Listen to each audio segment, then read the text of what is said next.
DHS Secretary Kristi Noem's claim that Preddy approached U.S. Border Patrol officers with a handgun and attacked officers carrying out immigration duties. Nearby witnesses responded in shock after Preddy, who appeared to have been recording officers with his phone and occasionally directing traffic, was pinned on the street and shot. All he was doing was helping people park and get through safely. Preddy was pronounced dead at the scene on Saturday morning. Peter Haralambous, ABC News. Hundreds of protesters took to the streets of Salt Lake City in response to the killing of Alex Preddy at the hands of federal immigration agents. Mariana Shelley, an immigrant from Venezuela, was one of the hundreds of people protesting. I hope more people understand that what is happening shouldn't be happening. It's not normal to be killing people in the streets. Shelley tells KSL she's worried for hers and her family's safety after what happened to Alex Preddy, as well as Renee Good, another U.S. citizen killed by immigration agents in Minnesota. There has been a discussion on if guns should be present at peaceful protests since Preddy was killed. A local gun rights activist says as long as a gun stays in its holster, a person has the right to carry it in a public space. KSL News Radio's Brianna Willis reports. People have been open carrying in the country before it was even founded, says chairman of the Utah Shooting Sports Council, Clark Kaposhin, adding that having a gun is a right protected in the Constitution. He says he would not support any carve-outs of the Second Amendment. Having an open carry permit means a person has the right to carry their gun as long as they're not pointing it at another person. Kaposhin says he doesn't believe any law passed to prevent carrying a gun to a protest would stand up in court. A Utah lawmaker is actually looking to make changes to how guns are purchased here in the state. Representative Matt McPherson wants to change a requirement that federally licensed firearms dealers use a specific background check form that's provided by the State Bureau of Criminal Identification. His bill would also extend the amount of time the BCI is allowed to keep background check information after a gun is sold by a dealer. Currently, BCI can keep that information for 20 days. This bill would extend that to 30 days. Reporting from the Utah State Capitol, Don Brinkerhoff, KSL News Radio. KSL's top national stories. President Trump's border czar, Tom Homan, will now head to Minnesota to manage ICE operations. ABC News White House correspondent Karen Travers has details. The White House says border czar Tom Homan will be managing ICE operations in Minnesota and coordinating investigations into the administration's claims of fraud in the state. A White House official said Homeland Security Secretary Kristi Noem will continue to lead DHS with, quote, the full trust and confidence of the president. But the official noted that Homan is, quote, uniquely positioned to drop everything and focus solely on Minnesota. On the question of how much longer federal authorities would continue to operate in Minnesota, the president told the Wall Street Journal in an interview Sunday, quote, at some point we will leave. Karen Travers, ABC News, the White House. Here in Utah, it's confirmed that a warehouse in Salt Lake City will not be used as an ICE detention facility. KSL News Radio's Alexandria Bonilla reports. The Ritchie Group that owns the building clarified the large warehouse sitting at 1000 North and 6800 West will not be sold or leased to the federal government. It caused an uproar in the city when rumors first started swirling around a few weeks ago. Protesters have been gathering to condemn it ever since.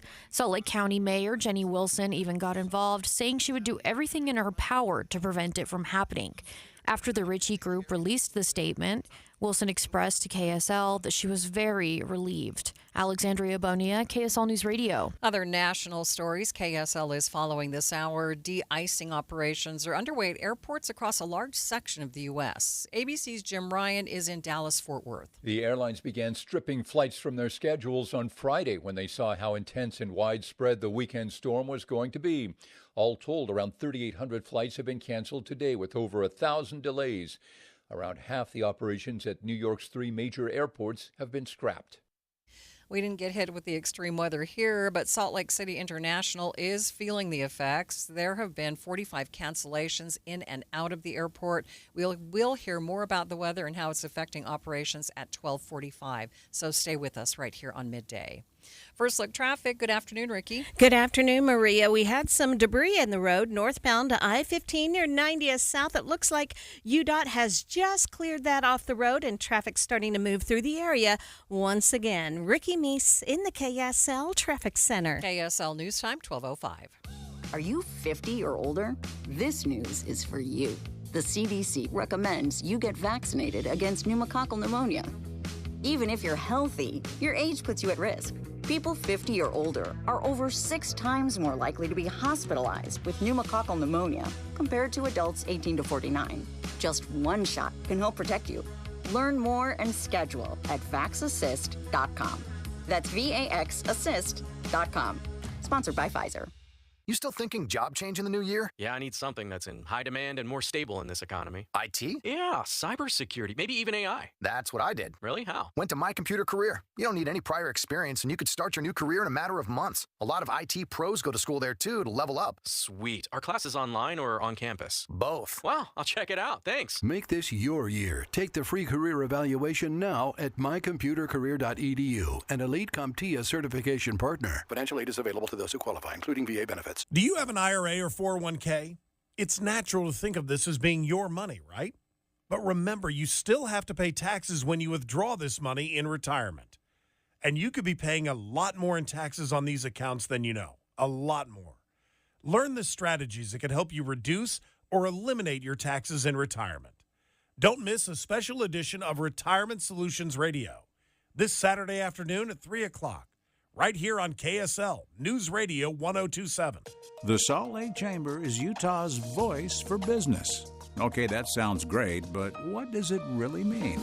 Well, as Utah's largest and longest-standing business association, they support and champion community prosperity throughout the state. And if you're in business, well, that's a very good thing for you. Be sure to listen to the Chamber's Speaking on Business, weekdays at 7:20, 11:55, and 5:20 p.m. on KSL News Radio. Thank you for joining us for Midday, recapping our top story. A local gun rights activist says protesters have the right to carry a gun, but it is important to keep it holstered. KSL News Time 12:07. Police arrested a man they say was driving through northern Utah County going over 100 miles per hour at night, and he tried to get away by turning his lights off. KSL News Radio's Randall Jepson has more. A Utah County Sheriff Sergeant says he first spotted the suspect speeding on Pony Express Parkway late Saturday night into Sunday morning. He estimated the guy was going 115 miles per hour. The sergeant started following, driving 110 to try and catch up. He says the suspect turned off his lights to make him hard to follow, but the driver ended up hitting a parked car. Then police say he got out and ran, leaving a woman behind. Denzel Olvera was eventually caught. The sergeant wrote in the probable cause document that the car had a strong smell of marijuana, and a rapid urine test on the suspect came back positive for THC.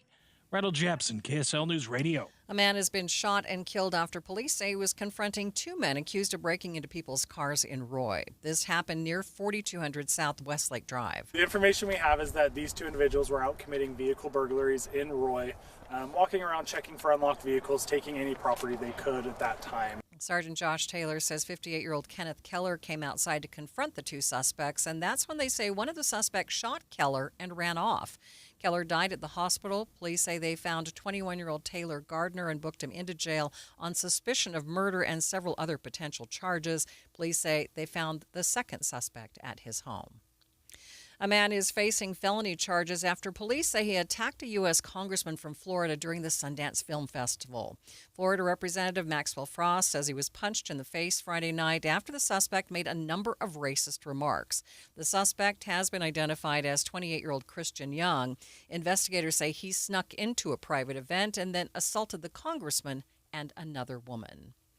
Traffic and weather together. It's brought to you by UCCU. Transfer savings, earn more. UCCU. Love where you bank. What's going on, Ricky? It is quiet out there. We are looking at a really nice drive on all the freeways, including I-15 in Weber, Davis, Salt Lake, and Utah counties.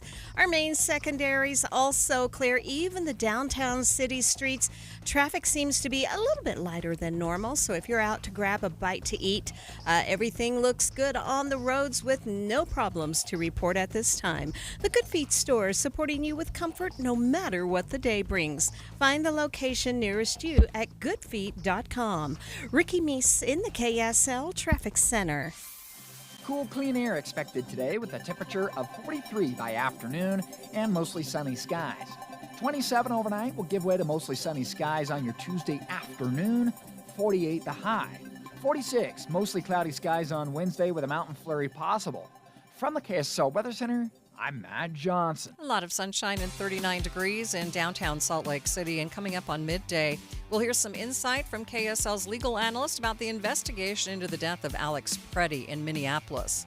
That's next, streaming live at KSLNewsRadio.com and on the app for KSL News Radio. We are Utah's news, traffic, and weather station.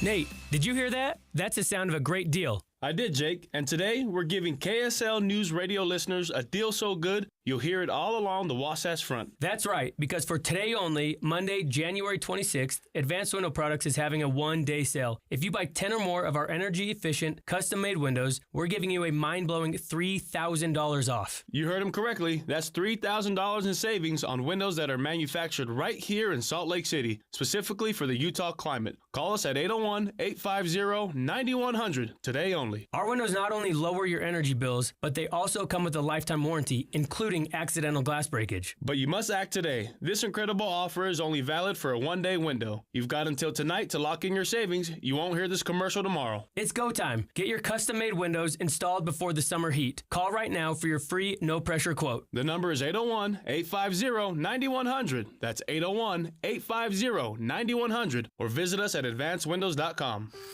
Did you know bad bacteria causes cavities and tooth decay? Did you know bad bacteria feed off residue left by sugary foods and drinks? Keep your family healthy. Your smile matters. Be sure to brush 2 times daily for at least 2 minutes with fluoride toothpaste. Floss once a day and limit sugary foods and drinks like sweetened juices, candies, and sodas. Even sugar-free carbonated drinks can be harmful to teeth. Be sure to visit your dentist for regular checkups and cleanings. If you don't have a dentist, visit YourSmileUtah.org for more information on community dental services. This message is brought to you by Utah Oral Health Coalition, Utah Dental Association, University of Utah School of Dentistry, the Utah Department of Health and Human Services, and other Utah health partners.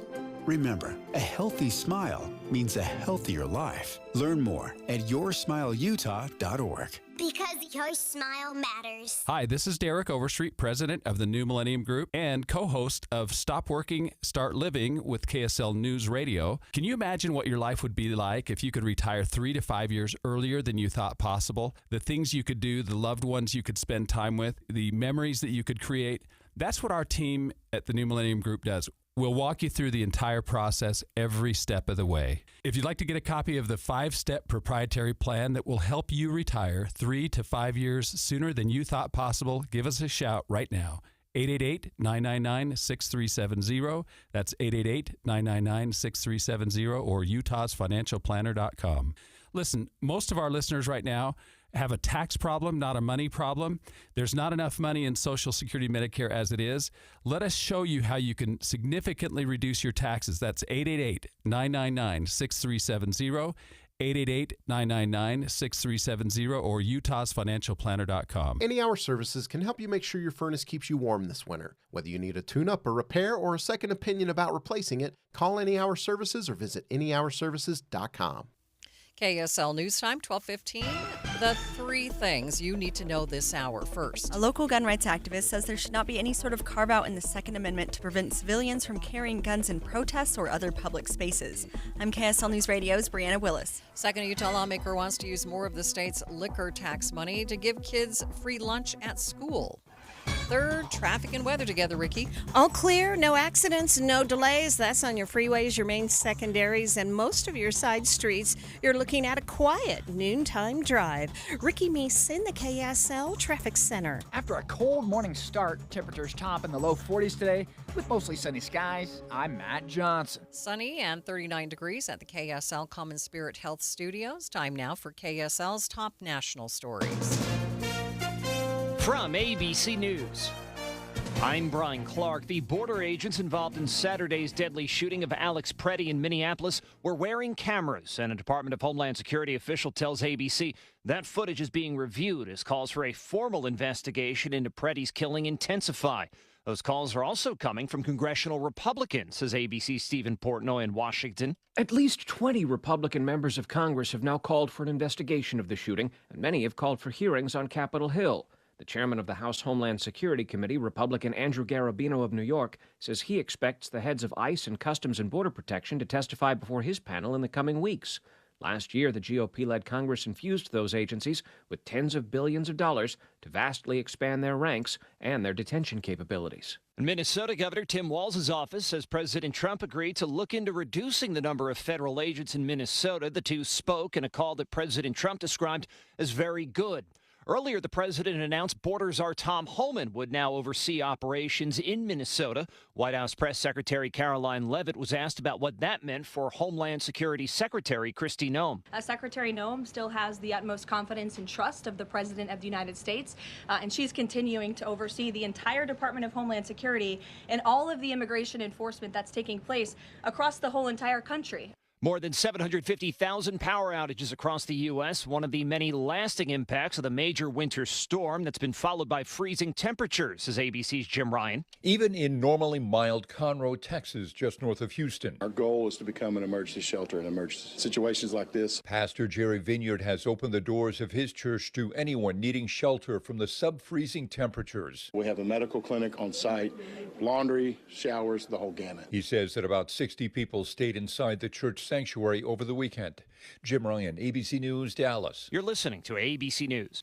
Time now for the KSL In-Depth. And as you just heard on ABC News and have heard for part of the weekend since Saturday morning, another person has been shot by ICE in Minneapolis and has died. Now, Renee Good was shot by immigration agents in Minneapolis earlier this month, and the Homeland Security Department would lead that, say they are going to lead that investigation. KSL legal analyst Greg Skorda says that can't happen again with this latest shooting with Alex Preddy. What's concerning about this from my own personal perspective, and I will just say this, and I've said this on the air before, I have been involved in officer-involved shootings, officer-involved use of force, both as a prosecutor and as a representative of the law enforcement community, which I do now. And you would hope that there would be a fair and open investigation into this. I don't know that we're going to get that. It seems like some people are already coming to some conclusions that this individual was armed and dangerous and was somehow posing a threat to these officers. What's going to be important are the body cams, the videos that, and not only that, but there were probably a dozen people there that were videotaping this. We've seen so many angles of it, and investigators are going to have to go through that line by line and item by item. And I hope that this isn't the same as what happened on the Good case, where federal investigators are telling the state, we've got this, we're going to do the investigation, because that's not the way it works. That's not the way it works in practice.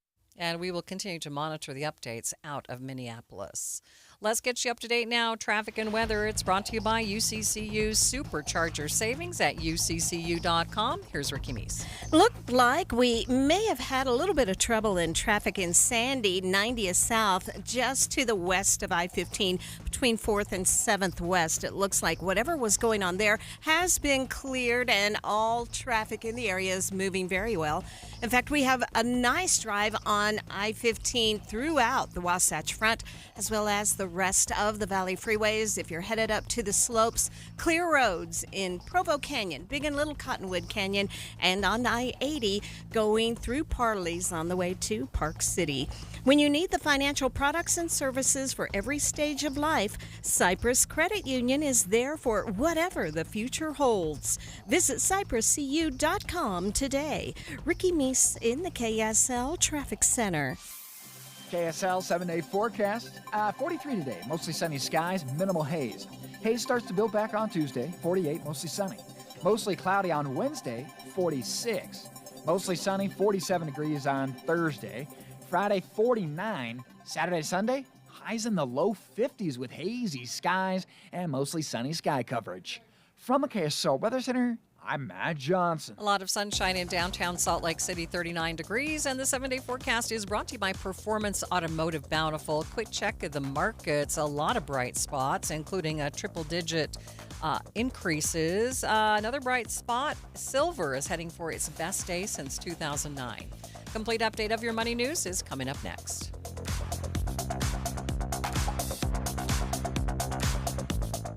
The Management Minute is a service of the MBA program and the Shingo Institute at Utah State University. I'm Professor Scott Hammond. Ever seen an infection spread? I watched a team on the floor of a factory build a complicated technology. Every time they completed a task, they returned to the team leader, reported, and then got a new assignment with careful instructions on how to complete the next task. I asked why they worked that way. That's the way we've always done it, but it included words like oversight, tradition, evolving. In fact, the process was not evolving. A team of observers using the principles of the Shingo model in an hour of observation showed the team how to eliminate waste. Fewer steps, less cutting, less walking, more working. Production costs went down by 30%.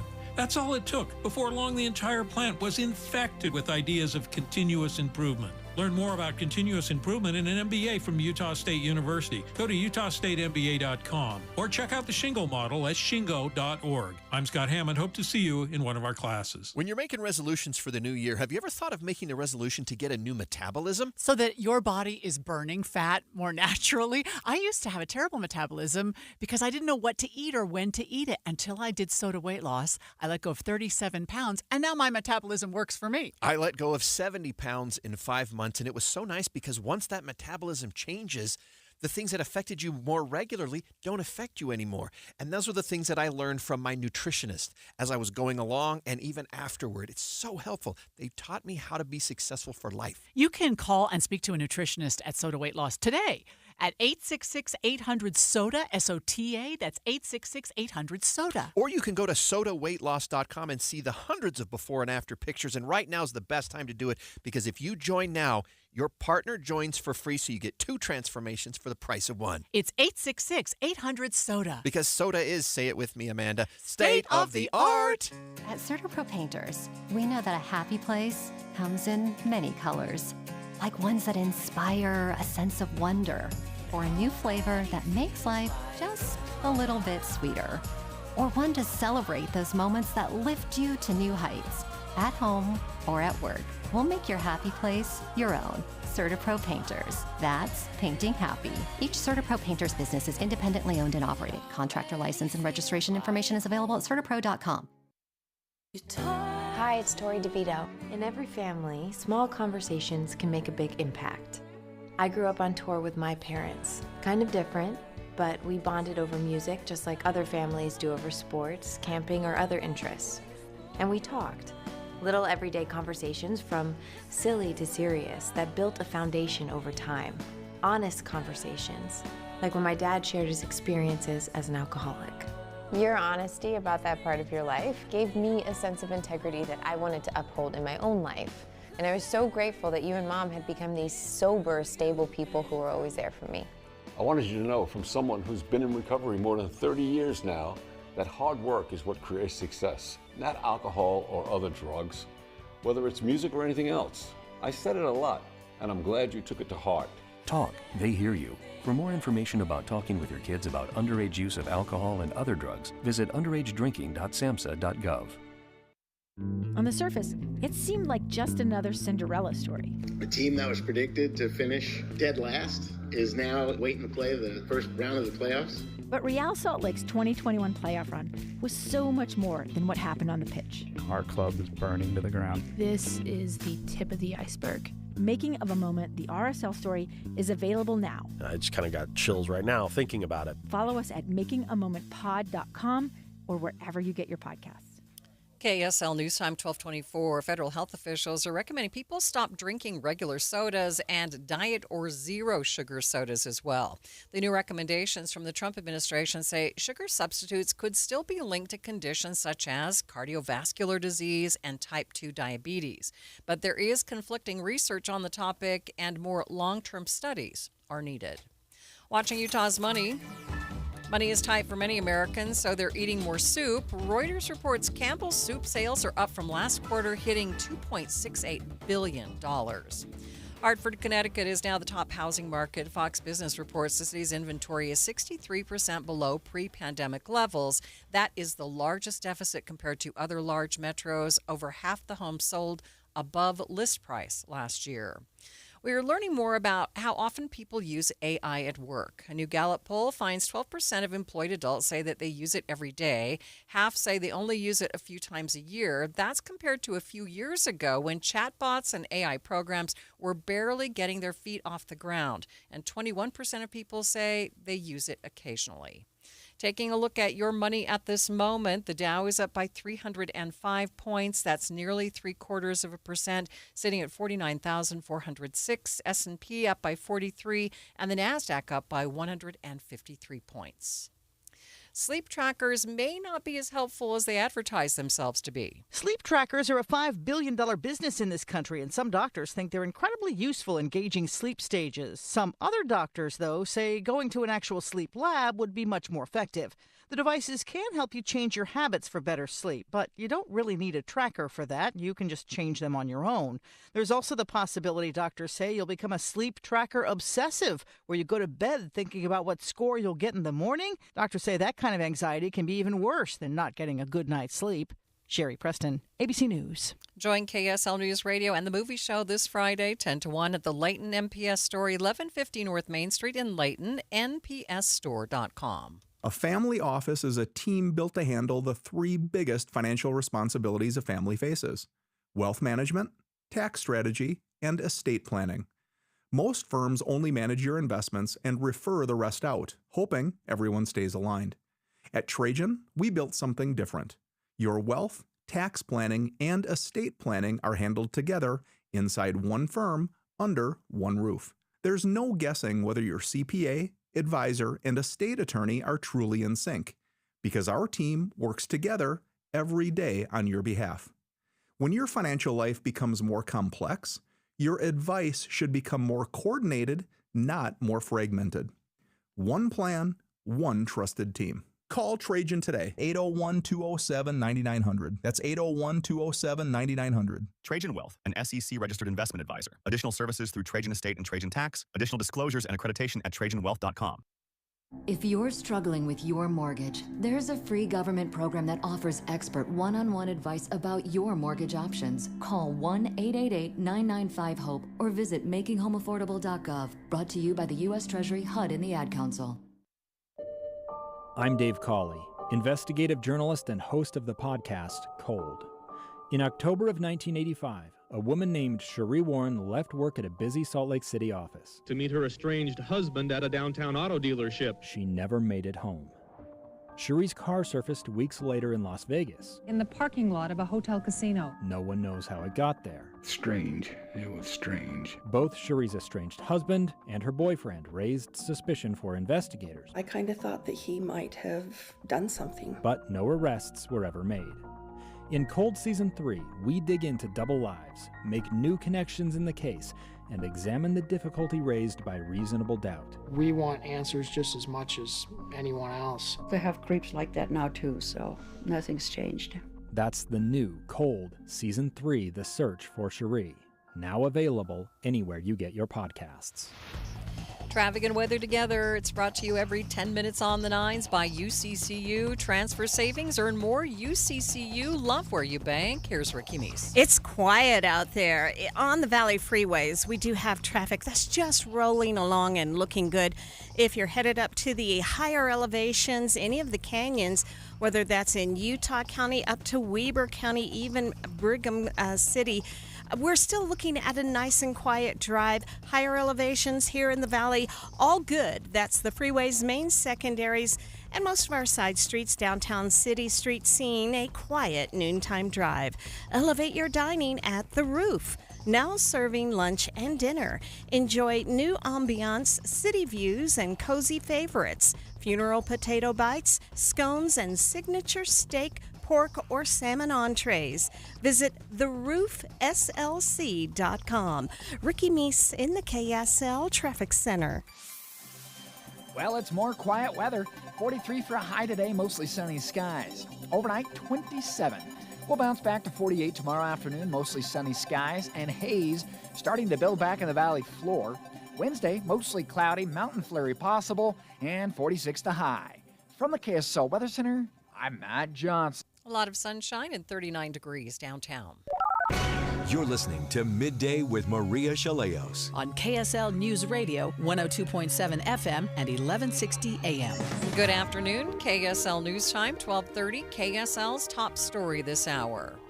After months of searching, there's new movement in the case of 4 West Jordan children reported missing overseas. Their father now says they have been found in Croatia. KSL News Radio's Eric Cabrera joins us live with the latest. Eric? Maria, the father of 4 West Jordan kids who've been missing for months, say they've now been found in an orphanage in Croatia.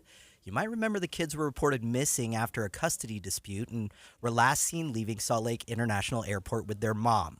Their dad, Kenny Seymour, shared the update through the family's GoFundMe and confirmed to KSL the children are alive and accounted for. But he says getting them home is still complicated, with legal steps and government paperwork slowing the process. For now, the family says the biggest help is continuing to share the GoFundMe as travel and legal costs keep adding up. Live, Eric Cabrera, KSL News Radio. A Utah lawmaker wants to use more of the state's liquor tax money to give kids free lunch at school. KSL News Radio's Adam Small has more. The state already sets aside 10% of the state's liquor tax revenue for the school meals program, but Senate Minority Leader Luz Escamilla wants to up that to 20% and make sure that extra money fully covers the cost of school lunch for a select group of kids. The bill seeking to provide free lunch to any kid who doesn't already qualify for reduced cost lunches under the National School Lunch Program and whose household income is at least 200% below the federal poverty level. Senator Escamilla tells me she believes there's enough liquor tax money to work with to make sure these kids are fed. You know, I want to make sure that we recognize that kids have no option here. If they're hungry, the only place where they may only get, like I said, a nutritious meal, because that's another key, is at school. Lawmakers haven't discussed or voted on the bill yet. It's currently set to take effect on July 1st if lawmakers and the governor give it a thumbs up. Adam Small, KSL News Radio. A bill to protect victims of sexual assault is making the rounds once again. It would ban investigators and prosecutors from using polygraph exams on those victims. Polygraphs have a troubled history. Some experts think that they are not reliable because the polygraph measures heart rate and breathing patterns, both of which could change based on stress that comes with the test itself. Others say it deters victims from coming forward. A Native American and Tribal Nations Center at the University of Utah is commemorating 30 years. KSL News Radio's McKenna Rodriguez has more. Celebrations for the 30-year anniversary of the Center for Native Excellence and Tribal Engagement begin this month and will continue throughout 2026. The center's research assistant, Shelby Chapoose, says the kickoff is an open house event this Friday at their building in historic Fort Douglas. The center first opened in January 1996 under the name the American Indian Resource Center as a means to provide a home away from home for students. It was later renamed in 2024 to follow the state's anti-DEI law. University of Utah has an agreement with Ute Tribe where the school must provide resources to support Indigenous students in exchange for using the name Ute in athletics. Conservationists are trying to get a migratory bird that makes biannual stops at the Great Salt Lake on the endangered species list. KSL News Radio's Cameron Elliott reports. The Wilson's phalarope is in the next stage of review for the endangered species list because of the worsening conditions of the Great Salt Lake. But Dita Seed, senior campaigner for the Center for Biological Diversity, says this is actually good news. Being recognized as a protected species would give special protections and privileges to the species that they would not have without that classification. The Wilson's phalarope is not the only bird that relies on the Great Salt Lake, and that is why Seed says it's important to conserve the habitat for both animal and human safety. The Wilson's phalarope visits Utah twice a year on its journey between North America and Argentina. KSL's top national stories. The last body of an Israeli hostage has been returned. ABC's Patrick Revel says it was the remains of a former law enforcement officer, Ran Givili. Givili was a police officer who was killed by Hamas while defending a kibbutz on October 7th. His body was then taken into Gaza. The IDF say they recovered his remains after receiving intelligence that they were in a cemetery in the so-called Yellow Line that demarcates Israeli and Hamas-controlled Gaza. The release of the hostages was one point to the ceasefire deal between Hamas and Israel. The return marks a turning point. Israel says it will mark the opening of the Rafah crossing and phase 2 of the peace plan.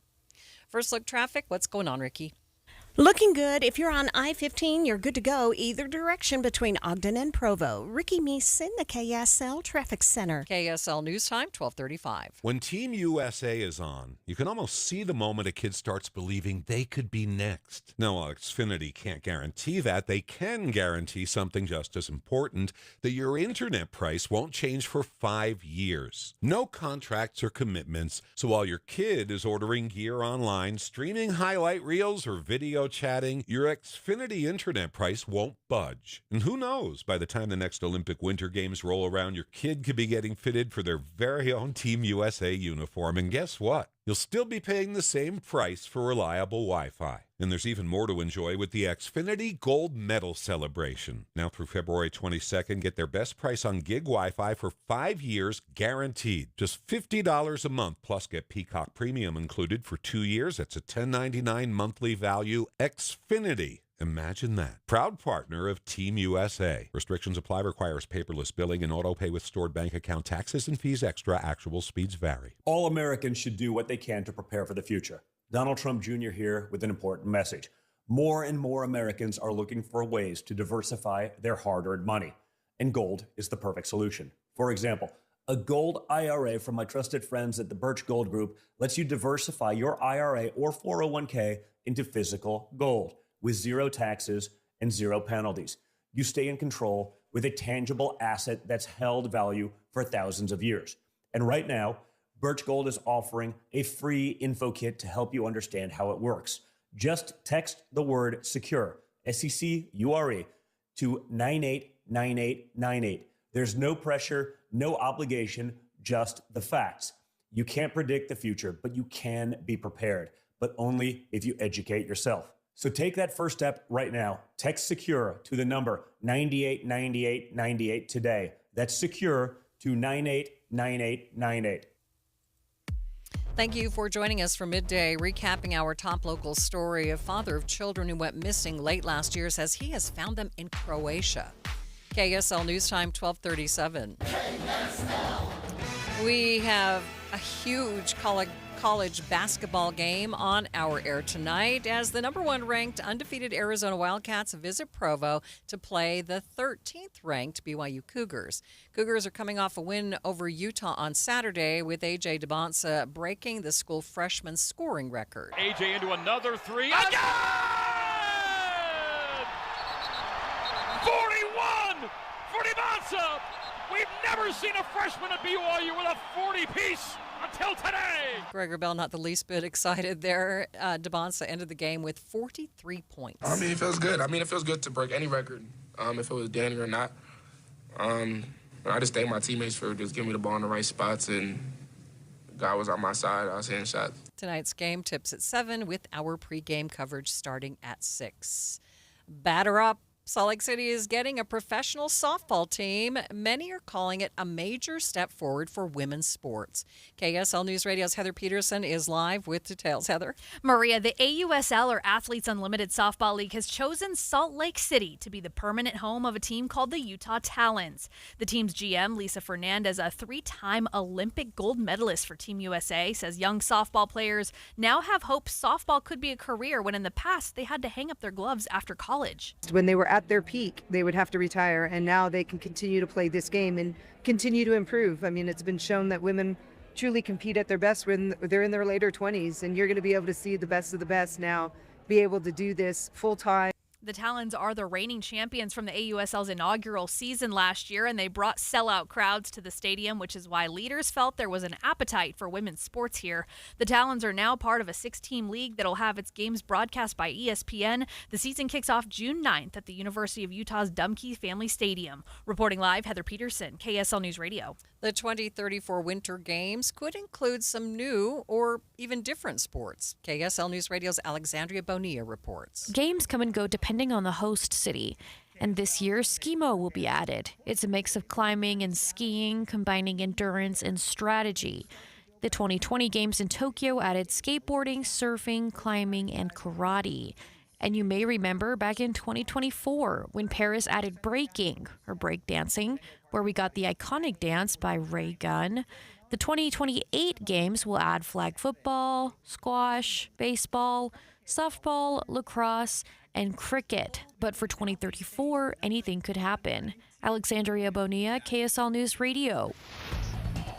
Traffic and weather together. It's brought to you by UCCU. Supercharger savings at uccu.com. Here's Ricky Meese. You're good to go if you're traveling I-15 either direction between Ogden and Provo. The rest of the Valley freeways also seeing a quiet drive. We've had just a little bit of busy traffic westbound on the 21st South Freeway near 7200 and 8400 West, but no real delays. Our main secondary is pretty quiet right now. One accident, it's downtown with Salt Lake City PD wrapping this one up. 9th West at 1100 North. Whipple Service Champions is Utah's most trusted name for heating, cooling, plumbing, and electrical services. Call 385-273-7167 for your free estimate today. Ricky Meese in the KSL Traffic Center. Not a bad Monday. I got temperatures topping in the low 40s today with mostly sunny skies. High pressure generally dominating on Tuesday, 48, mostly sunny. Then a small system clips northern Utah Wednesday, putting in some mostly cloudy skies, 46 for a temperature, and a mountain flurry possible. From the KSL Weather Center, I'm Matt Johnson. A lot of sunshine and 39 degrees in downtown Salt Lake City. And still to come on Midday, we'll talk to Nancy Vollmer with the Salt Lake International Airport about how the crazy weather across the U.S. is affecting operations here in Utah. That's coming up, streaming live at KSLNewsRadio.com and on the app for KSL News Radio. We are Utah's news, traffic, and weather station.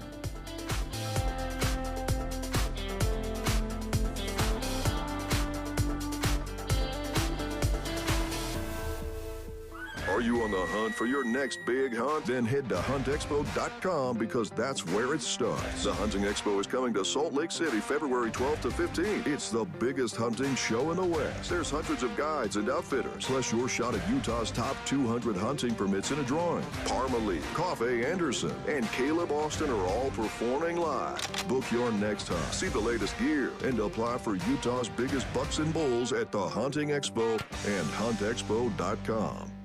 Trying to make sense of the markets? Looking to diversify out of all the craziness? Thinking about tangible assets like precious metals? Listen to The Gold Show with Kenny Michaels right here on KSL at 3 p.m. Sunday afternoons. Stay up to date on retirement trends, how the IRA rollover process works, and why investors are turning to physical gold. Kenny is a national talk show host with decades of experience in the markets. Tune in for Kenny's Insights and The Gold Show this Sunday afternoon at 3.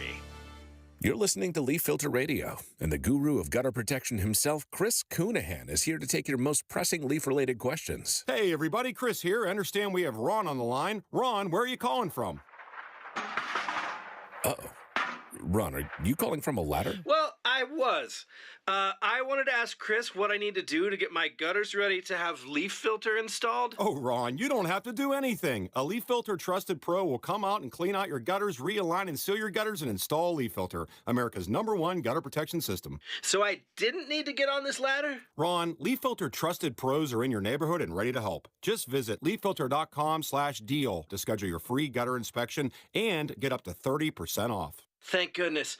What was that site? To get this special radio offer, go to leaffilter.com/deal for your free gutter inspection today and get up to 30% off. That's leaffilter.com/deal for up to 30% off. leaffilter.com/deal. See representative for warranty details. For years I've said this, when it comes to the person you love, there are 3 dates you never, ever want to forget or overlook. 1, birthday. 2, anniversary. 3, it's Valentine's Day. And the perfect place to celebrate Valentine's Day with the one you love, it's Ruth's Chris Steakhouse. First of all, of course, the best food you have ever had. But the ambiance, the wait service is absolutely incredible.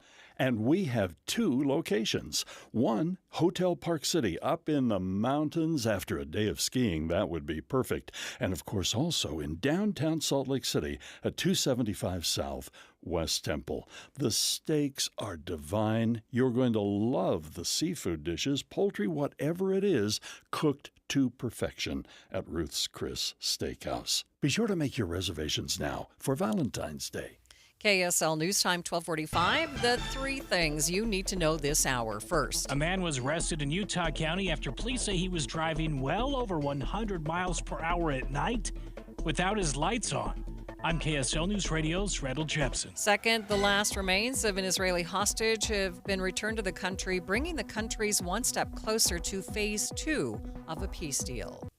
Third, traffic and weather together, Ricky. Good speeds on all the Valley freeways. We do have a new accident Salt Lake City PD has responded to. Foothill Drive, about 2200 south.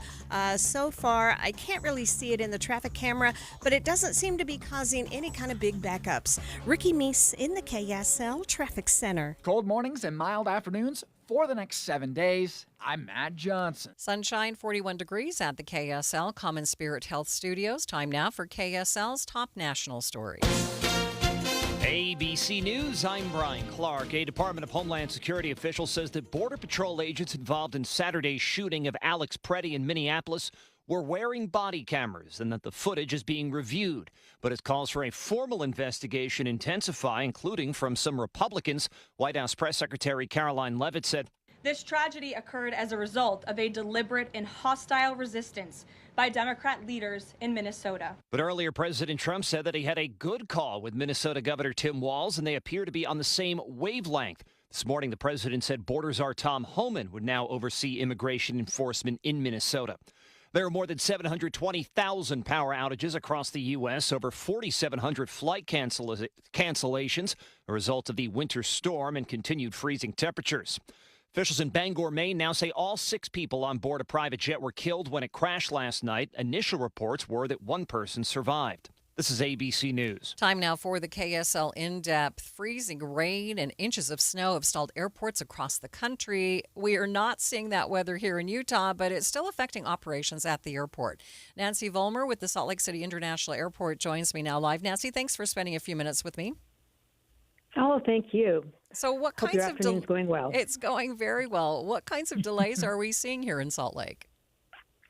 Well, you know, the good news is because there was advance notice about those incoming storms, the airlines were able to preemptively cancel flights. And so we saw some cancellations and delays early on. And right now, today, we're just seeing some lingering cancellations and delays.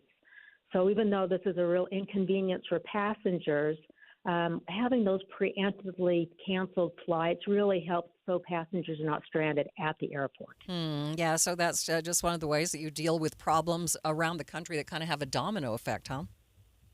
Absolutely, yeah. So even though we're not seeing weather disruptions here at SLC, it does have that domino effect or that ripple effect.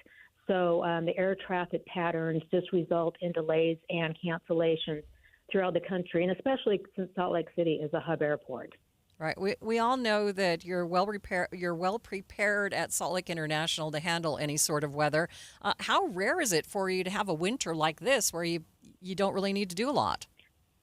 It's very rare, and we would love to see some storms move through here. We are prepared for them, and we can handle them very well because we're always ranked for being number 1 for on-time arrivals and departures despite what the weather is. But how it affects us is that we're making some savings on the snow removal that we normally would do. But hopefully we'll be seeing some of that weather come through here in February and March and catch up a little bit. So you're not seeing the snow, but are you still having to de-ice planes? Absolutely. Oh, yes, absolutely. We are de-icing planes, and we are prepared for that as well. So we sometimes see some delays with those de-icing methods that they have to use, but for the most part, the flights stay pretty well on time. Nancy, appreciate your time. Thanks so much for being with me. Yeah, you're welcome. Thank you. Bye-bye. Bye-bye. Live on the KSL Newsline, that is Nancy Vollmer with the Salt Lake City International Airport. Traffic and weather together. It's brought to you by UCCU. Transfer savings, earn more. UCCU. Love where you bank. Ricky? If you're out on the Valley freeways, no problems. All clear and looking good. No, the speeds are just at a very good pace with light traffic. Our main secondaries also pretty quiet with no problems. We do have a crash reported at Foothill Drive, about 2200 south, give or take. It may be pulled over into a parking lot, but right now I'm not seeing any kind of big delays on Foothill, and that's actually between I-80 all the way up to the zoo. Elevate your dining at The Roof. Now serving lunch and dinner. Enjoy new ambiance, city views, and favorites. Bacon, fig flatbread, steak, pork, or salmon entrees. Reservations or menu, visit theroofslc.com. Ricky Meese in the KSL Traffic Center. KSL 7-day forecast. 43 today, mostly sunny skies and clean air. Haze starts to build back. On Tuesday, 48, mostly sunny. Mostly cloudy skies Wednesday, 46, mountain flurries possible. Thursday, mostly sunny skies, 47. We then go partly cloudy on Friday, 49. Before you know it, we're more than 10 above the normal on Saturday and Sunday with highs in the low 50s. From the KSL Weather Center, I'm Matt Johnson. Very strange winter. Sunny and 41 degrees downtown. The 7-day forecast is brought to you by Performance Automotive Bountiful. Quick check of the markets. A great day for the markets. The Dow is now up by more than 300 points. A complete update of your money news is next.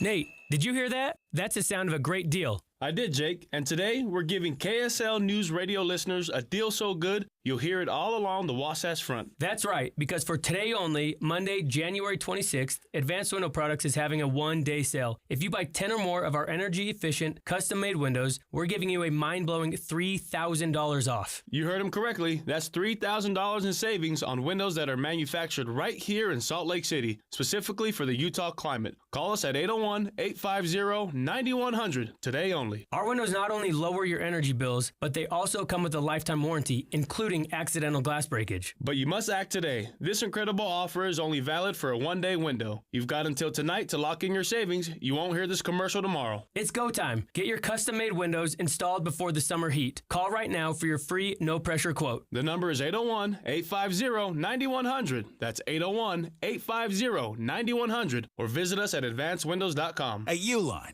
they know going the extra mile takes hard work. For companies pushing to go further, Uline will go the distance with you. 24/7, they answer the phone to get you the shipping and industrial supplies you need. Business can move fast. Unexpected large orders, adverse weather, new safety guidelines, and changing economic trends. Uline works hard keeping 41,000 items ready to ship, minimizing detours on your way to the extra mile. Visit uline.com. Getting help with electrical repairs is easier than you think. All you have to do is call Any Hour Services or schedule an appointment at anyhourservices.com. No one helps more homeowners than Any Hour Services. Email from school about the incident today. Scary. Tell me about it.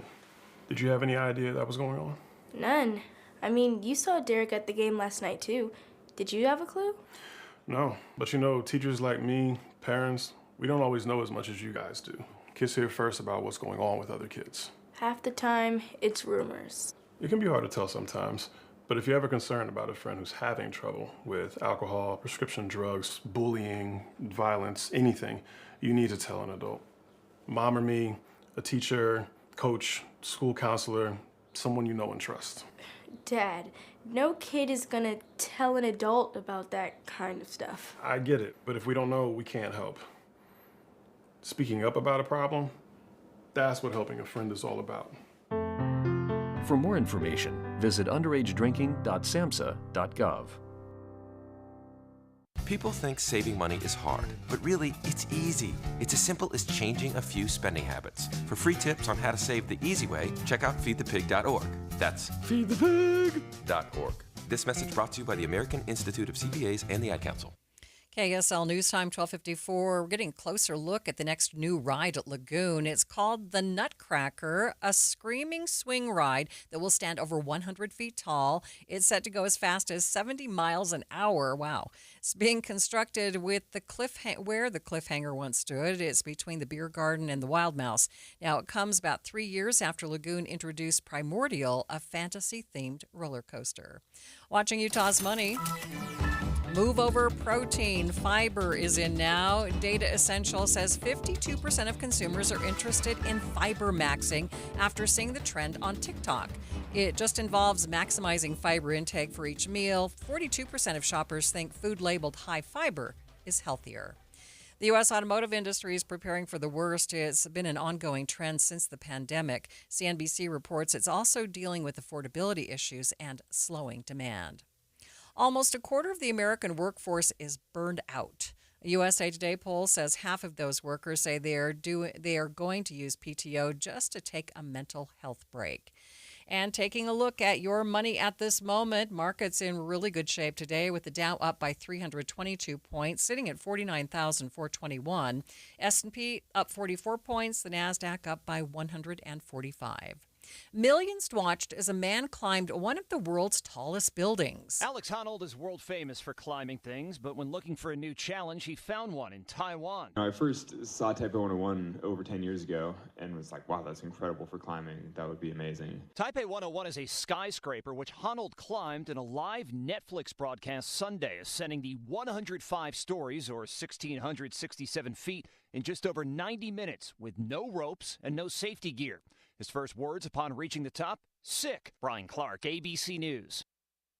I was in foot pain for 20 years, trying to give it relief, buying all these different insoles. Drugstore insoles, custom insoles. I spent thousands of dollars. I bought all these products, and not a single one worked. I really, truly needed to have relief in my feet. And the Good Feet arch supports were what gave me the relief I needed. For over 20 years, we've been helping people like Teresa actually live the life they love without their feet getting in the way. They wanted to make sure that I got something that my feet felt good in, not somebody else's feet. I love the fact that I can wear these arch supports in all my shoes. I have boots, I have cowboy boots, I have running shoes, I have walking shoes, I have flat shoes, I have heels. It makes me so happy. If you ask my husband, he will crack up because there is no store I would rather go in than a shoe store. I'm Teresa, and that's my Good Feet story. See what we can do for you with a free personalized arch support fitting at the Good Feet store. We have locations in Farmington, Riverton, and Sandy.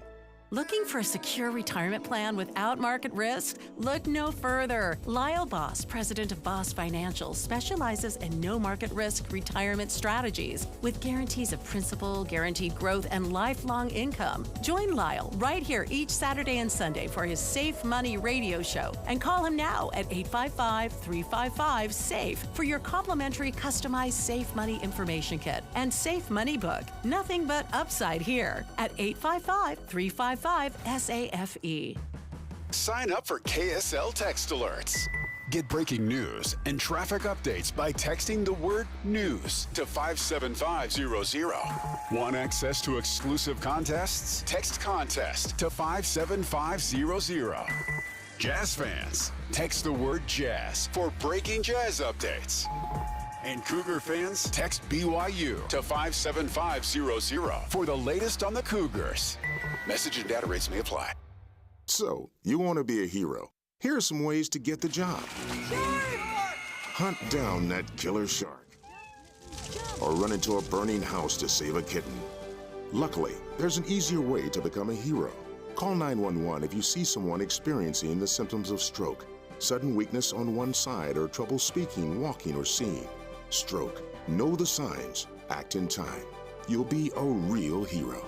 A message from the National Institute of Neurological Disorders and Stroke.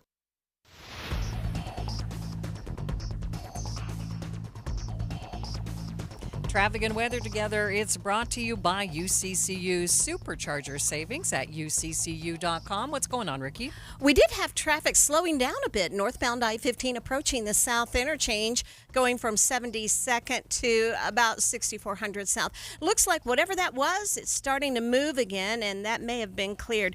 A new crash called out at 1300 South 3rd West and crews clearing an accident at 2nd East and 1700 South. Common Spirit hospitals, clinics, and caregivers all connected to advanced health care in Colorado, Kansas, and Utah. Healthcare with human kindness is here. Hello, human kindness. Ricky Meese in the KSL Traffic Center. A lot of sunshine over the next couple of days. A few clouds moving in on Wednesday with a very slight chance, 5% chance of showers. Right now in downtown Salt Lake City, sunny skies and 43 degrees.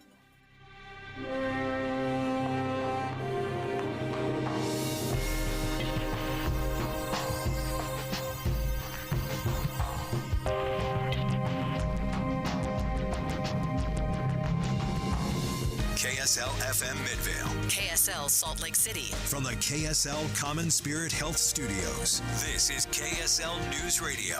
Utah's news, traffic, and weather station. The investigation into another deadly shooting involving an American citizen and federal law enforcement continues this hour. Conflicting reports from federal and local officials over the reason why an ICU nurse was shot and killed over the weekend.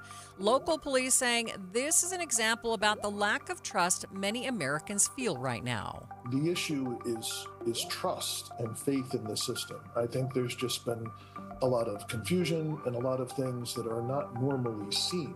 The time is 1 o'clock on Monday, January 26th. It's midday. I'm Maria Shilaos. Coming up, we'll take a deep dive into the investigation and discuss the role the Second Amendment could play in all of this. Also this hour, we'll take a closer look at how the most recent deadly shooting could affect funding for the Department of Homeland Security as a partial government shutdown looms. Senate Democrats saying all funds for ICE should stop now. A wide-ranging partial shutdown would still leave ICE with tens of billions of dollars, which the GOP-led Congress approved last year. But first, our top stories. Our top national story from ABC News. A growing number of Republicans in Congress are voicing grave concerns about Saturday's shooting in Minneapolis. ABC News national correspondent Stephen Portnoy has the latest from Washington. At least 20 Republican members of Congress have now called for an investigation of the shooting, and many have called for hearings on Capitol Hill. The chairman of the House Homeland Security Committee, Republican Andrew Garabino of New York, says he expects the heads of ICE and Customs and Border Protection to testify before his panel in the coming weeks. Last year, the GOP-led Congress infused those agencies with tens of billions of dollars to vastly expand their ranks and their detention capabilities.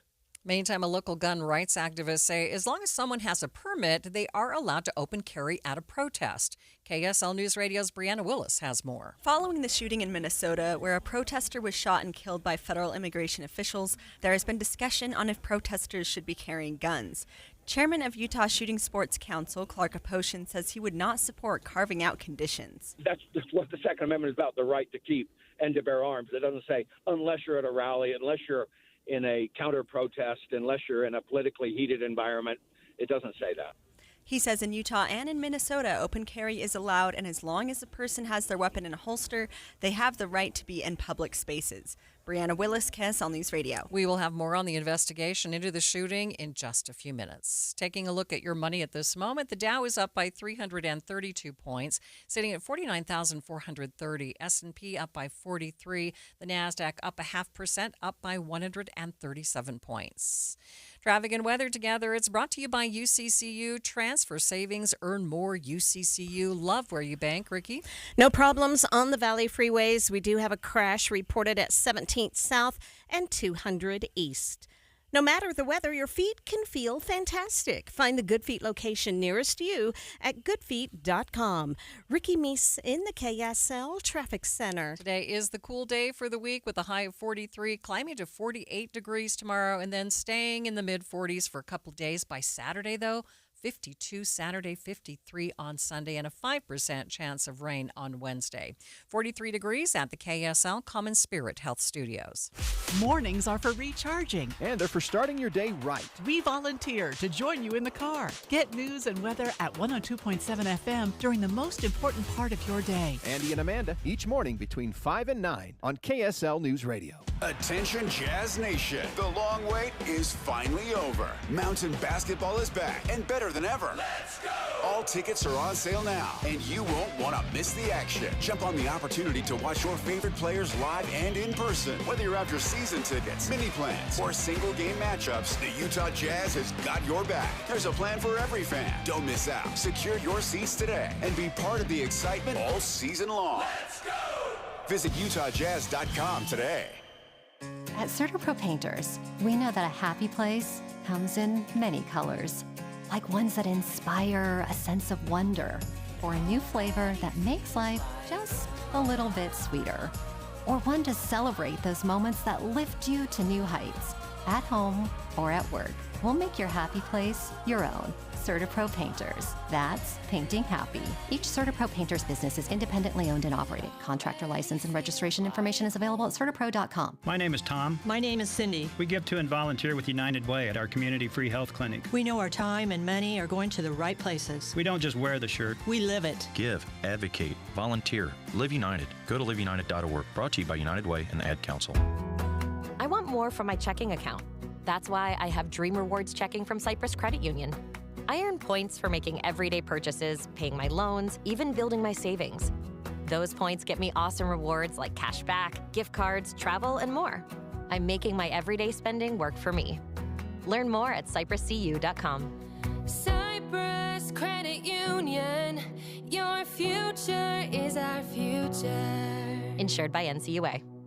Are you thinking about buying medicine online? A search for online pharmacies yields more than 20 million results. But which ones can you trust? Medicines bought from unlicensed online pharmacies can be dangerous. You may get a fake drug, your condition may get worse, or you may experience a bad reaction. Don't put your health at risk. To learn how to find an online pharmacy that's safe and legal, visit fda.gov/BeSafeRx. A message from the U.S. Food and Drug Administration. Thanks for tuning into Midday. I'm Maria Shilaos. Protests continue in and around Minneapolis this afternoon after the shooting death of ICU nurse Alex Preddy by a Border Patrol agent over the weekend. Yesterday, protesters were demonstrating outside of the hotel where federal immigration agents were sleeping. And according to the Minnesota Department of Public Safety, a chemical agent was used on the crowd. It comes as the Trump administration continues to claim that the shooting of Preddy was justified, saying Preddy was inciting violence against agents. Multiple camera angles and an eyewitness account under oath directly refute that claim. President Trump and his administration say that Preddy should not have been carrying a gun during the incident, but Minnesota authorities say he was a legal gun owner and had a permit to carry. Another deadly shooting by federal law enforcement in Minnesota. We have special coverage on today's Midday. We begin with a look at the investigation and the challenges local and state law enforcement are facing in Minneapolis. Here's ABC News senior White House correspondent Selena Wang. The president also knows that there are a growing number of Republicans who have been disturbed by the administration's jump to conclusions. There's also a growing number of Republicans who are also calling for an independent investigation. Governor Walz made it very clear that the federal government cannot be trusted to handle it, Walz saying the state will do it. Minneapolis Police Chief Brian O'Hara told ABC News state investigations are continuing, but federal officials are not cooperating. State-level law enforcement that had responded to the scene initially and was refused entry returned yesterday morning. I know they canvassed for additional evidence, spoke to potential witnesses. I know they recovered some potential evidence from the scene, and they were continuing their investigation towards its logical conclusion. KSL legal analyst Greg Skordas, as an attorney, says that there are a lot of things that he's watching as this investigation gets underway, including cooperation between different agencies. You know, I've done this for 43 years, and there has to be a level of cooperation between state and federal investigators anytime you have an investigation like this, because both believe it or not, have jurisdiction to investigate and to possibly prosecute this or do what they need to do to complete the investigation. So we do it here in Utah. I've not seen problems between the federal and the state authorities when a federal officer is involved in the use of force, working together, making sure that they share information. And there shouldn't be that concern in Minnesota.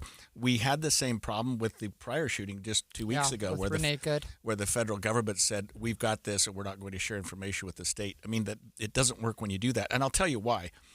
Because it doesn't give the public confidence that the investigation is open and honest. Right. Share it, let the when chips you investigate fall yourself, and make sure that the public knows that it was an open and objective investigation, and it wasn't from one side or the other. And I think that's going to hurt the administration at the end of the day. I think it's going to hurt the Department of Homeland Security at the end of the day when they complete an investigation, if they do, and they don't find that there was any fault in either of these two shootings. In the wake of the deadly shooting in Minnesota, there have been renewed discussions on the Second Amendment and the right to bear arms. And new videos of Saturday's killing of Alex Preddy appear to contradict claims about the shooting made by the Department of Homeland Security. ABC News has verified and reviewed 5 videos of the shooting, and at no point does Alex Preddy appear to reach for a firearm, seemingly contradicting DHS Secretary Kristi Noem's claim that Preddy approached U.S. Border Patrol officers with a handgun and attacked officers carrying out immigration duties. Nearby witnesses responded in shock after Preddy, who appeared to have been recording officers with his phone and occasionally directing traffic, was pinned on the street and shot. All he was doing was helping people park and get through safely. Preddy was pronounced dead at the scene on Saturday morning. Peter Haralambous, ABC News. Several Republican lawmakers are now calling for an independent investigation of that shooting, saying it appears that Preddy was well within his rights to carry the gun. ABC's Rachel Scott has more. Republican Congressman Thomas Massey posting, "Carrying a firearm is not a death sentence. It's a constitutionally protected God-given right." The NRA even speaking out, posting, "Responsible public voices should be awaiting a full investigation, not making generalizations and demonizing law-abiding citizens." Whether Preddy brandished his weapon or not, whether the statements from the federal government are true or not, Chairman of the Utah Shooting Sports Council, Clark Aposhian, tells inside sources that Preddy had the right to carry the gun. He absolutely had a right under the Second Amendment to bear that firearm, to keep that firearm. And as far as what he did with it, apparently he didn't do anything with it. The law is very specific as to carrying, but not so much on what you do with it. But carrying, he was well within his rights to carry that firearm. It was and I've actually heard from people saying that, well, it was a specialized assassin weapon. It was a Sig Sauer P320 that the military uses with a laser optic sight on it. It's one of the most common firearms carried nowadays. Aposhian says people need to remember that carrying a firearm is permitted under the Second Amendment, but that doesn't give people the right to point it threateningly at other people. But he says in this case, based on the information that's been released and the video footage that he has seen, that didn't happen. I'm not going to change what I've always said. If you have a right to carry a firearm, you can carry that firearm. Carrying is one thing. What you do with it is a completely different thing. That permit was to carry the firearm. You're issued a permit to carry the firearm. It does not speak to what you do with it. And what he was doing with it was just carrying it. He wasn't doing anything with it. Should people be worried about carrying a weapon nowadays with the state of the country right now? We've been open carrying here in the United States, especially in Utah and in Arizona, for, since before we were a country, honestly.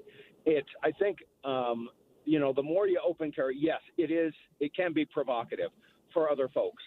But exposure to this kind of thing, in all things, it creates acceptance. But, a police officer, that statement from the Attorney General that said, if you approach a police officer with a firearm, if it's in your hand and it's pointing at the cops, certainly that's different. But if it's on your hip or if it's otherwise, holstered or encased or something like that, then there shouldn't be. In fact, we rewrote the disorderly conduct law to indicate that, so that just the mere carrying of a firearm is not even to be considered disorderly conduct.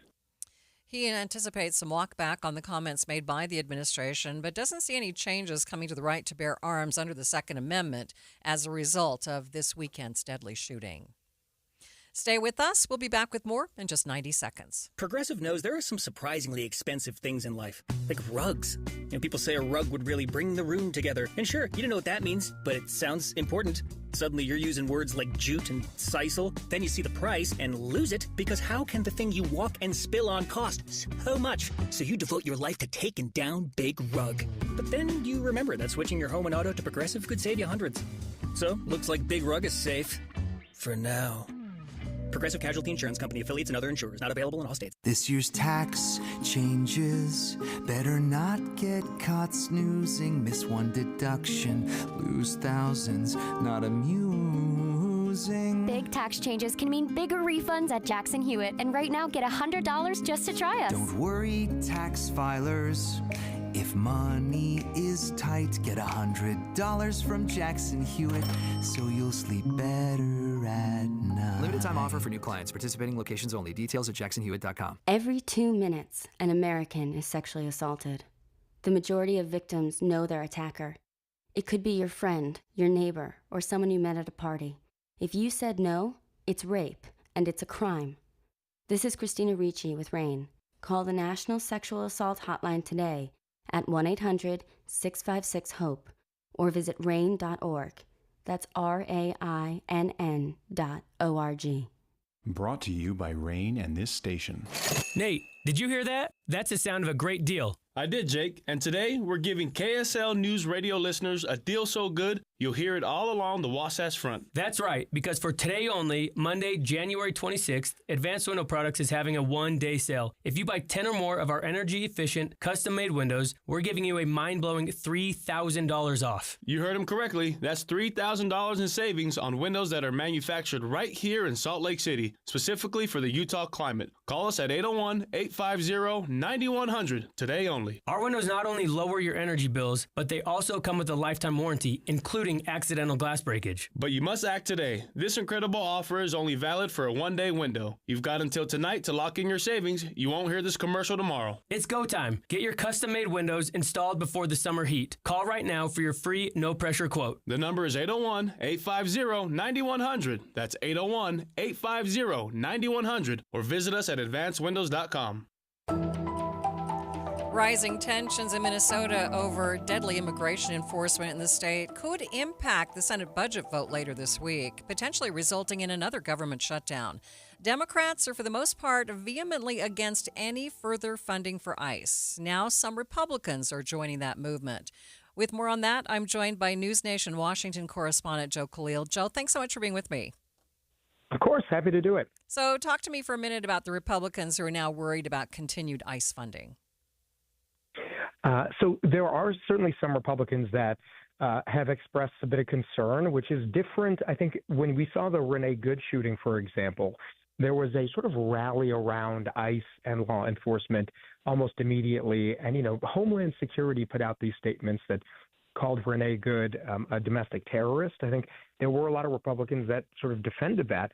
I think it's a bit of a different tone this time. I think there's much more of a measured response where DHS this time around said that the man who died, Alex Preddy, was trying to massacre, the word they used, law enforcement. And very few, if any, Republicans in Congress echoed that. I think this time there was more of a let's let the investigation play out.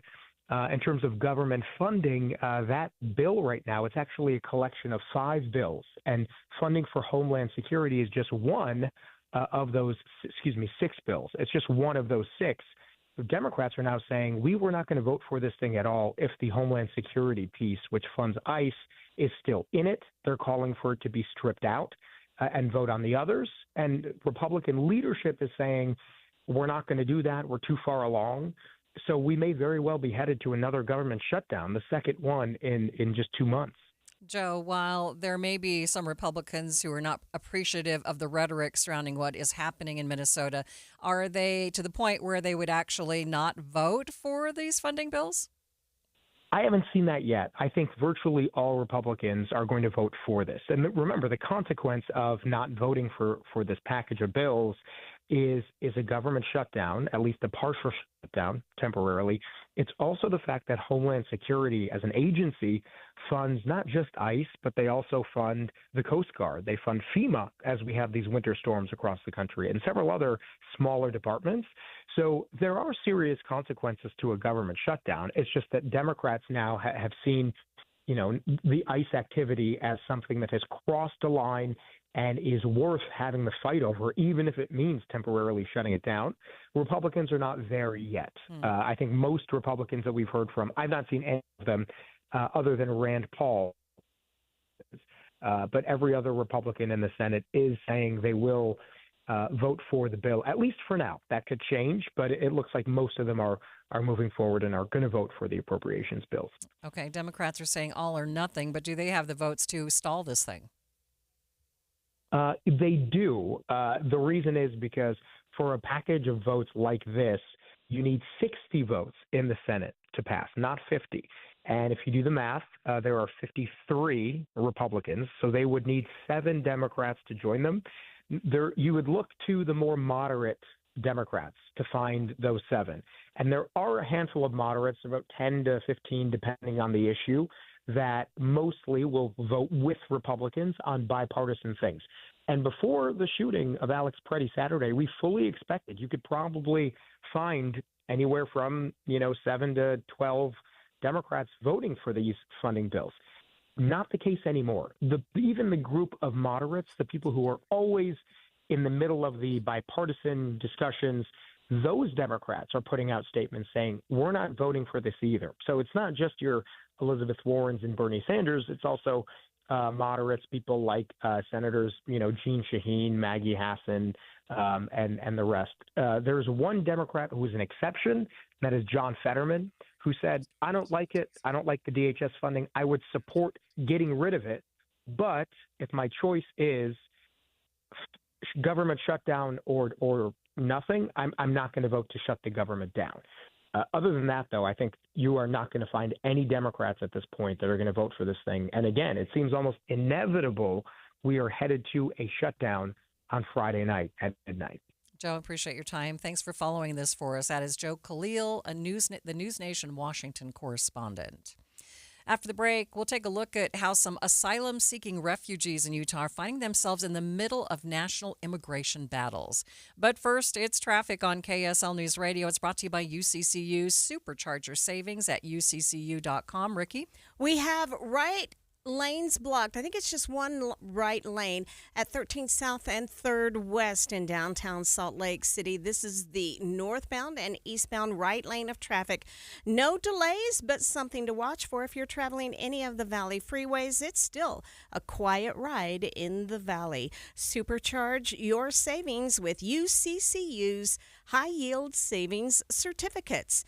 The more you deposit, the more you earn. Visit uccu.com, select a high-yield savings option, and earn more. UCCU. Love where you bank. Ricky Meese in the KSL Traffic Center. If you've ever set New Year's resolutions before, you know how difficult it is to follow through because you have to wait to see the results. What's up, everybody? I'm Mike Wilson with Any Hour Services, and in honor of your New Year, New You resolutions, Any Hour Services is having our New Year, New System sale. From now until the end of February, Any Hour Services will give you $2,026 off a new furnace and air conditioner. And you don't have to wait to save the money. You get $2,026 off at the time of purchase. The only thing you have to do to qualify for our New Year, New System sale is call Any Hour Services and schedule a free estimate. When you call, there's no obligation to buy. Just schedule a time to meet that works best for you. Let me say that again. From now until the end of February, when you have Any Hour Services install a new furnace and air conditioner, we'll give you $2,026 off. Call Any Hour Services right now and schedule a free estimate. 801-443-7400. You can Google Any Hour Services. You can even schedule online at anyhourservices.com. No one helps more homeowners than Any Hour Services. I'm Ed Evans, CEO of Consumer Cellular. You know, the big wireless companies say they have discounts for people over 55. But unless you're willing to sit on hold and ask, you're probably paying more than you should. At Consumer Cellular, there's nothing to hunt down. We're built for people 50 plus with plans starting at just $20. And our 100% US-based customer service actually answers the phone. Call 1-888-FREEDOM or visit consumercellular.com today and get your second month free for a limited time. Taxes, fees, and other third-party charges will apply. See website for additional details. Big tax changes this year could mean a bigger refund, and Jackson Hewitt knows how to get you your biggest. You'll get $100 just to try us. That won't make you filthy rich, but definitely gas plus groceries rich. And since we know all the new tax codes, you could get thousands back, which would make you low-key loaded. Or at least wealthy adjacent? Go with our trusted pros and get $100 to switch. Rest easy. Jackson Hewitt's got your taxes. Guaranteed. Limited time offer for new clients. Participating locations only. Details at jacksonhewitt.com. You are listening to Midday. I'm Maria Shilaos. As we continue our discussion surrounding ICE raids and movements across the country, we're learning now that a rumored ICE facility might not be coming to Salt Lake City after all, or at least not in the place that people thought it would be. Over the weekend, the Ritchie Group, who owns the warehouse west of Salt Lake City International Airport, rumored to become an ICE detention facility, said in a statement that they had no intentions to sell or lease the space to the federal government. While plans surrounding the future of an ICE facility here are still in question, we are learning that 2 Afghan men who sought asylum in Utah have also been detained by ICE and are currently being held in detention centers outside the state. KSL's Andrea Smartin has more. One of the men detained was living in West Jordan with his wife and 2 daughters. His family asked that we use only his first name, Ali, out of concern for their safety. Ali's wife says they came to Utah just over a year ago because they heard that it was a good place for families. They spent all the money they had in a long and dangerous route from Iran to Brazil through Mexico into the U.S. She says the Utah community has helped them to survive.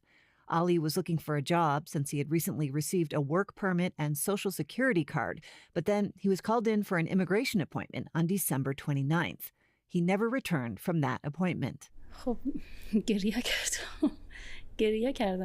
Ali's wife says her biggest fear is that they'll be sent back to Afghanistan, where their lives would be in danger because they're Hazara, a persecuted minority there.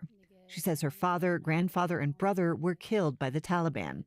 Ali worked in the Afghan financial ministry associated with the U.S. government, making him a target by the ruling Taliban. Another Afghan man in Utah was detained on December 26th, and 3 other asylum seekers have received letters from the Department of Homeland Security ordering them to come to appointments in February. One of them, Zafar Sulfakar, says he was a captain in the Afghan National Army Commandos, working in partnership with the U.S. for 9 years. We did operation shoulder by shoulder with the U.S. soldier over there. He says the Taliban attempted to execute him in August 2021 as American troops were withdrawing from the country, but he escaped. He's worried that when he shows up to his immigration appointment, what happened to Ali will happen to him. I will show some documentation that I have. I used to work with U.S. government. I assist them, and I don't know what's going on, but I'm really worried about that. The Trump administration has issued new guidance on vetting immigrants for security threats from Afghanistan and 18 other countries after the shooting of 2 National Guard members in Washington, D.C. by an Afghan national. Ali is in a detention center in Henderson, Nevada, awaiting word on his asylum case. Andrea Smartin, KSL News Radio. Let's go more in depth on this now. Joining me in the studio is KSL podcast reporter, producer, and host Andrea Smartin. Thanks for being with me. Glad to be here. So you released a podcast a few years ago and spoke to us about it, Stranger Becomes Neighbor, which looks at a group of Afghan refugees here in Utah. So how does this detainee news tie in with that? Right. Well, it's interesting because at that time, remember, there were thousands of Afghans that were being evacuated quickly from Afghanistan as the U.S. troops withdrew and the Taliban took over. And so it became a very dangerous situation, especially for those who worked with the U.S. And so at that time in Utah, there was great support for these Afghan refugees, that people that wanted to help, that came from the governor, it came across the aisle from different people of different political persuasions, and just like local people looking to see what they could do to help. So it's been interesting 4 years later. The reason I found out about this story is because those who had been helping are still helping. And they went with Ali to his immigration appointment, and then they took him from there into a black car with tinted windows, and he was just taken away without explanation. So that's where I followed the story. But it's interesting to go from that moment of so much support for these Afghan arrivals to now they're being detained and possibly deported. Okay, but this isn't a lack of local support. Right. This is coming from the ICE agents, right? Correct? Mm-hmm. Right. So yeah, but it's been interesting to see how the Utah community is persisting with the help for these Afghan arrivals who are seeking asylum and protection. So talk a little bit about first of all, how difficult it is to cover this kind of news when obviously a lot of these people don't speak great in English, right? Mm-hmm. You're talking through an interpreter. Yeah, so we did get an interpreter, and he was helpful also because he understands, he's Hazara himself, who all of these people that are being detained or worried about being detained are the Hazara minority who are Shia Muslims who are targeted by the Taliban. So they would be in great danger if they were to go back to Afghanistan. So he is a leader of the Utah Hazara Association, the one who did the translation for me. So he was able to not only translate, but sort of talk about this situation that they're in, this persecuted people who have had so much help in Utah and are now trying to figure out what to do to protect They obviously don't have a lot of money for attorneys and such. Right. So how are they handling this situation? Right. So yeah, as the leader of the Hazara Association has said, he a lot of his people are just trying to get by. A lot of the other fellow Afghan Hazaras in the community. So there have been other Utahns who have stepped in to help, who have more resources in the community. There's even a new foundation called the Ward Foundation that's been helping the Afghan community and other refugees quite a bit. This has to be heartbreaking for the families. Were you able to talk to anyone from the families?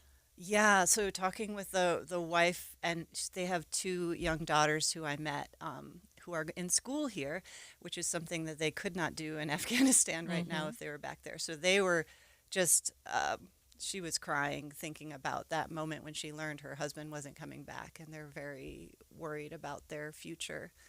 As we can all imagine, right? Mm-hmm. All right, Andrea, thank you so much for coming in and talking with us about this. And remember, you can hear Andrea's podcast, Stranger Becomes Neighbor, at kslpodcast.com. It's 1:30 midday at KSL News Radio. I'm Maria Shilaos. Some of the stories we are watching this hour. Health Matters on Midday. We are taking a look at the ways that you can protect your kids, your pets, and yourself from this nasty air.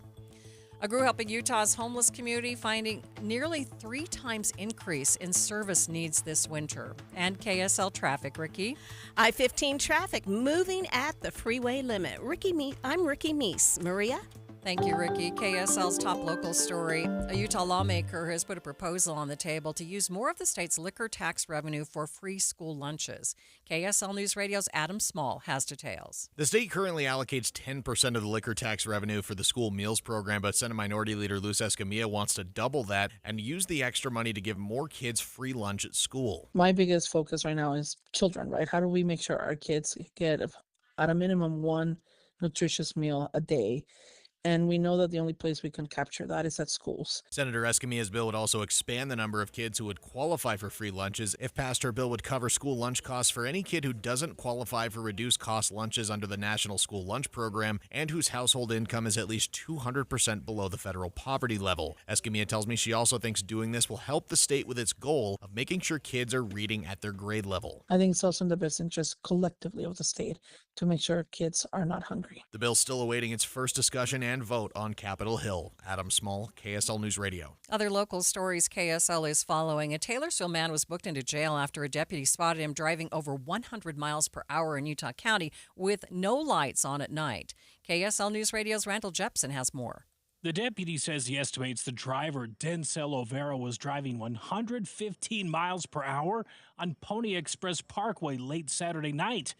The deputy, he tried to catch up, reaching speeds of 110, but the suspect, who did not have his lights on, hit a parked car. Then police say he got out and ran. He was eventually found, and so were THC vapes inside the car. The deputy says a rapid urine test came back positive for THC in his system. Olvera was booked in jail for investigation of speeding, reckless driving, driving under the influence, and more. Taking a look at your money at this moment, the Dow up by 369 points. That is 0.75%, sitting at 49,468. S&P up by 45. The Nasdaq up by more than 0.5%, up 139 points. Traffic and weather together. It's brought to you by UCCU. Transfer savings, earn more. UCCU. Love where you bank. Ricky? Looking at a good drive on all the Valley freeways, out to the west on I-80 by the Great Salt Lake, or over to the east going through Parley's Canyon, I-15, 215, and the 21st South Freeway all clear. Our main secondary is also enjoying a quiet drive. Traffic kind of light right now, so enjoy it while you can.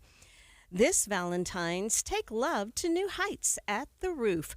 Open for lunch and dinner. Enjoy city views, new decor, and viral favorites like flatbread, scones, funeral potato bites, steak, pork, or salmon entrees.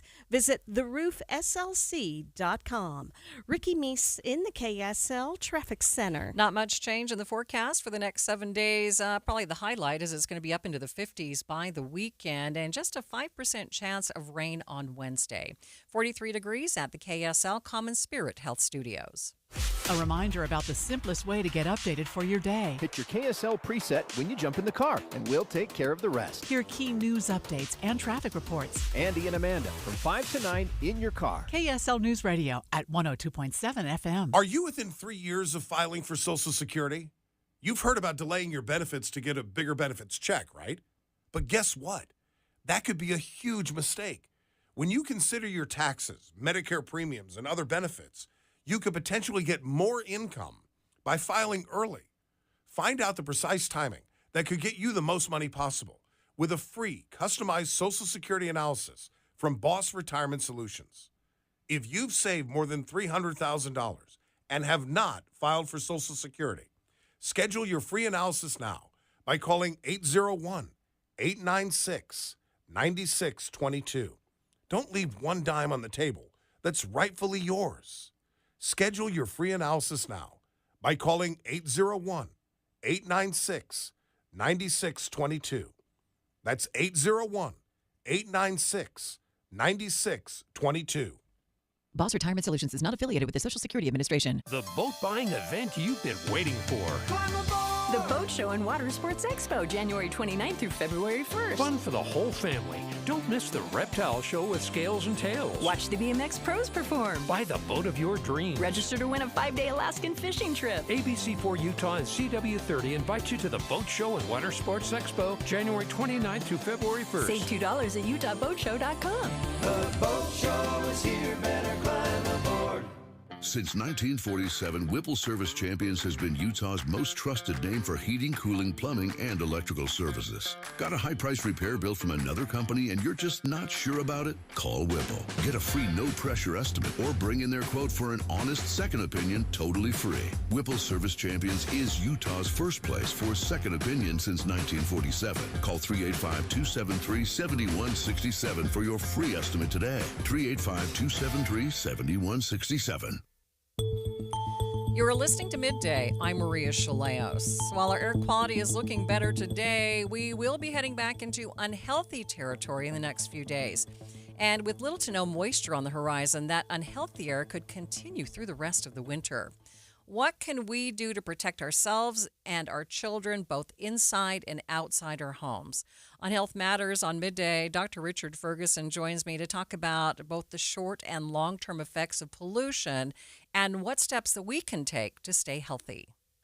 For people, when it comes to air quality, some of the first things, let's say if you're not someone that's at risk, meaning someone with asthma or heart disease or lung disease, you may notice throat, eye irritation, cough, some chest tightness, and reduced exercise tolerance. Like you can't run as hard, you can't run as fast, and then you might have a burning sensation. This is someone that doesn't have, say, chronic disease. But the other impact is it will put one at risk for developing asthma. All right, so that's one long-term effect. You can have decreased lung function. Also long-term is you can start to develop an irregular heartbeat because of the damage to one's lung. And it can increase one's risk for premature death just by having poor air quality. So it's very important what we breathe into our lungs and especially the air inside our homes. we're in a state like Utah that's subject to inversions. Right. So, how do we protect ourselves? What are some things that we can do for young children, those at risk, and then for the general population? I'd say the first thing we have to think about is understanding when is a poor air quality day, when is it a good air quality day, when is it a horrible air quality day.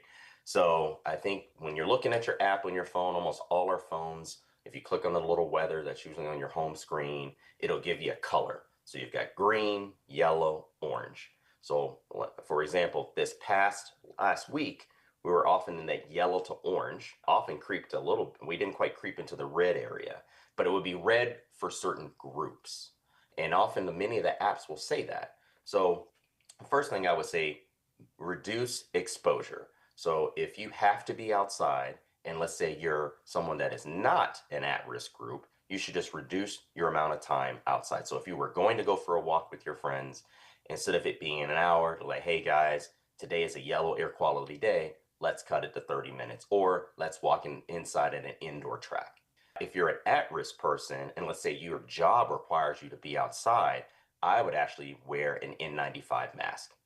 All right, there's other masks that actually have filters on them that are made for runners as well, where you kind of switch the little filter out on the side of one's mouth. Those ones you can actually buy at REI or you can order online.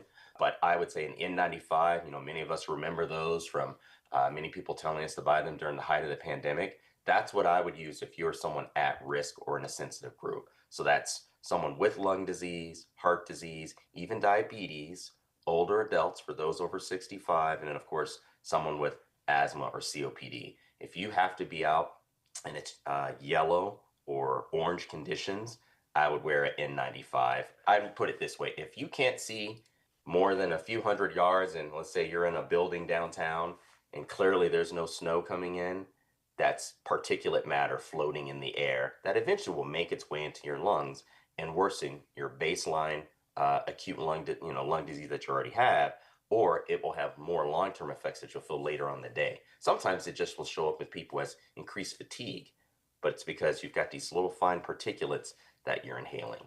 Right. So N95 and decreased exposure. If you can't get a mask, try to do your best to not stay outside as long. You mentioned indoor air quality, though, and thinking about that, what can we do to protect ourselves indoor? What should we be doing?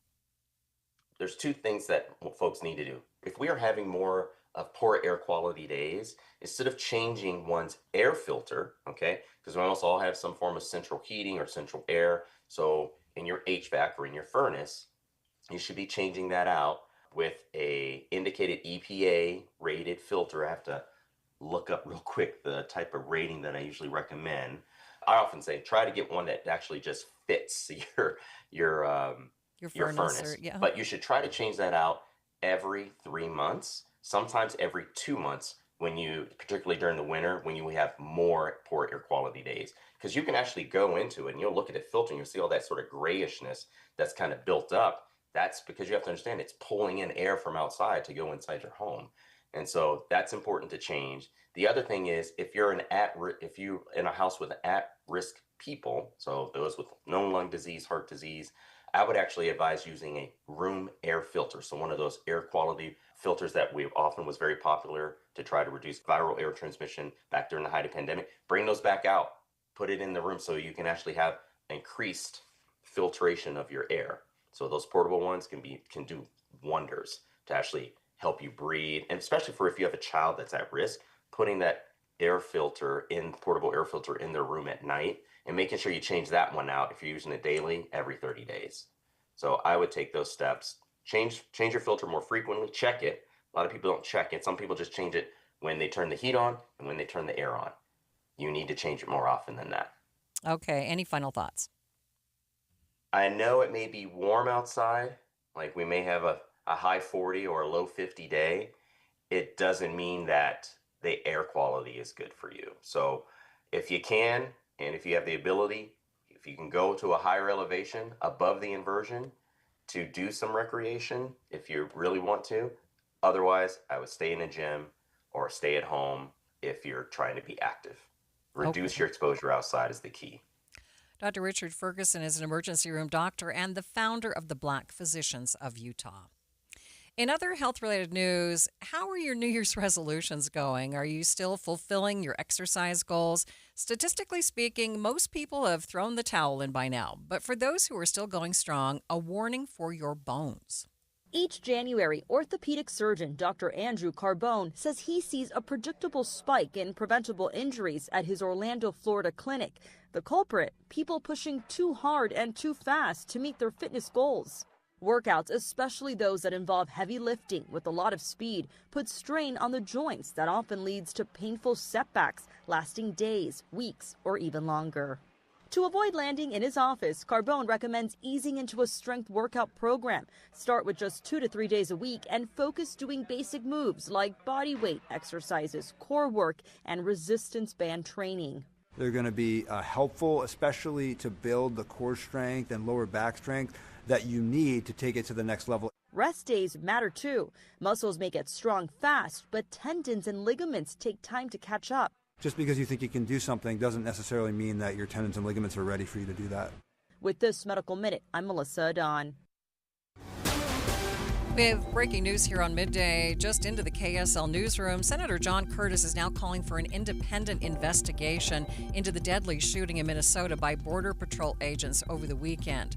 Writing on social media, the senator says we must have a transparent, independent investigation into the Minnesota shooting, and those responsible, no matter their title, they must be held accountable.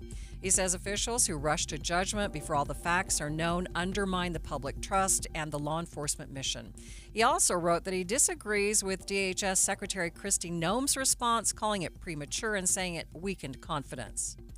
We'll continue to track this story as it progresses and bring you any updates on air and online, kslnewsradio.com. Midday continues in just 60 seconds. At Fisher Investments, we may seem like other money managers, but we're different. Are you really that different than the rest of us? We are. As a fiduciary, we always focus on what's best for our clients. What services do you offer besides investing? We have a team of specialists in financial planning, estate planning, and more. Your clients rely on you for all that? Yes, we ensure clients receive unparalleled service at every step of the relationship. Okay, but you still sell commission-based products, right? No, because we believe that's a conflict of interest. We prioritize service over sales goals. So, then how do your fees work? We have a simple and transparent fee that's a percentage of our clients' portfolios.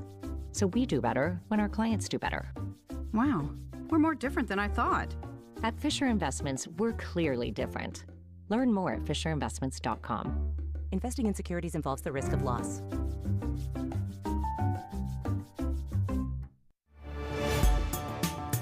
This week, more than 330 volunteers will hit the streets in Salt Lake County to help county officials better understand the homeless population. Point-in-time volunteer coordinator Katie Zimmerman says the event has been going on for decades and happens every year during the last week in January. It's an effort that's led by the Federal Department of Housing and Urban Development, but it happens all across the country in different areas called continuums of care. Utah has 3 continuums of care, and we all coordinate together to run the point-in-time count as a joint effort. So I'm part of the Salt Lake Valley Coalition to End Homelessness, where we cover the point-in-time count for Salt Lake County. We send out volunteers between the hours of 4 and 6 a.m. for 3 days in the last week of January to interview, interact with, and count people experiencing homelessness. And the information that we gather during that time really helps us to be able to dictate funding and resources and even just better understand the people that are experiencing homelessness within our county. We ask questions beyond just, are you experiencing homelessness? We ask what they're struggling with, what their barriers are, and we track that data trending year over year so that we can understand better on how to address those needs. Zimmerman has been taking part for the last 9 years and says Utah's homeless population continues to change. It's shifting all the time. Homelessness, the landscape of homelessness changes. In the last few years, we've seen an upward trend in people experiencing homelessness in their retirement years on a fixed income that are just being priced out of their homes. And we've also seen some younger folks entering homelessness that have jobs and are working, but the wages doesn't match the livability of Salt Lake County and the housing prices that exist here. So we're seeing people being priced out of their homes, but the landscape is shifting and changing all the time. So 9 years later, I'm still enjoying it. And I enjoy the opportunity to be able to interact with my neighbors that are experiencing unsheltered homelessness and just be able to interact with them. We take out supplies with us as well when we conduct the pit count, so we're able to give them a warm hat or some gloves or even just a bottle of water or something that just hopefully will lift the burden just a little bit. But what I have found as somebody who's both helped lead but then also participated in the count, that people really appreciate the opportunity to share their story and to be listened to. And that's one of the biggest benefits that I've drawn from it, is just being able to give the opportunity to somebody to listen to them and have them be heard. The data collected allows community leaders to make more informed decisions when allocating funds and resources throughout the year. Zimmerman says applications to help with the point-in-time count close tomorrow. An upgraded and expanded shower trailer to help Utah's homeless community feel clean and cared for. We'll chat with the founder of Showers of Hope coming up next. But first, it's traffic on KSL News Radio. It's sponsored by UCCU Transfer Savings. Earn more, UCCU. Love where you bank. Ricky? A good drive on the freeways, but problems elsewhere. We have a crash in South Salt Lake, westbound 33rd South at 9th West. Had been blocking a right lane. And we also have an accident at 1900 South and 3rd West in Salt Lake City PD, working to clear a crash at 7th South and 1300 East. Bad weather and parking lots love GoPave Utah. GoPave Utah loves snow. Don't wait for bad weather. Schedule your snow removal service with GoPave Utah. Visit GoPaveUtah.com. Ricky Meese in the KSL Traffic Center. Valentine's Day is a moment to pause and celebrate the love that fills your life. Duke's Jewelers in Springville believes every love story deserves something timeless, something chosen with intention and given from the heart. This Valentine's season, explore pieces that speak without a single word. Dazzling diamonds that catch the light, rich gold that feels classic and enduring, and colorful gemstones that tell a story all their own. Whether you're marking a first Valentine's together, honoring decades of devotion, or simply wanting to make someone feel cherished, Duke's Jewelers is here to help you find the perfect piece. Duke's Jewelers will guide you with care, offer thoughtful suggestions, and even wrap your gift beautifully so you can enjoy the moment, not stress over it. Visit Duke's Jewelers on Springville Main Street and discover a gift that will be treasured long after February 14th is passed. Because love is worth celebrating in the most meaningful way. Duke's Jewelers.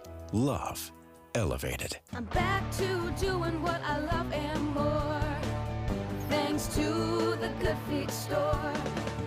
Does it feel like someone's stabbing a knife into your heel? Or does your lower back give you problems as the day goes on? The Good Feet store wants to help you like we helped Ann. Every time I stood up, pain just shot up my legs. Fortunately, I found the Good Feet store. I went to them after my doctor diagnosed me with plantar fasciitis. And now, thanks to the Good Feet store, I'm 100%. Wouldn't it be nice to get back to doing what you love, like Patrick did? I was in constant pain. Somehow my fiance and I found our way into the Good Feet store. Put my foot on the arch support system. I put them in my shoes, my back, my knees, my ankles. Thank you. Thank you, everybody at the Good Feet store. You gave me my active life back. Learn more or schedule an appointment at goodfeet.com and come in and get your free personalized fitting at the Good Feet store. We have locations in Farmington, Riverton, and Sandy.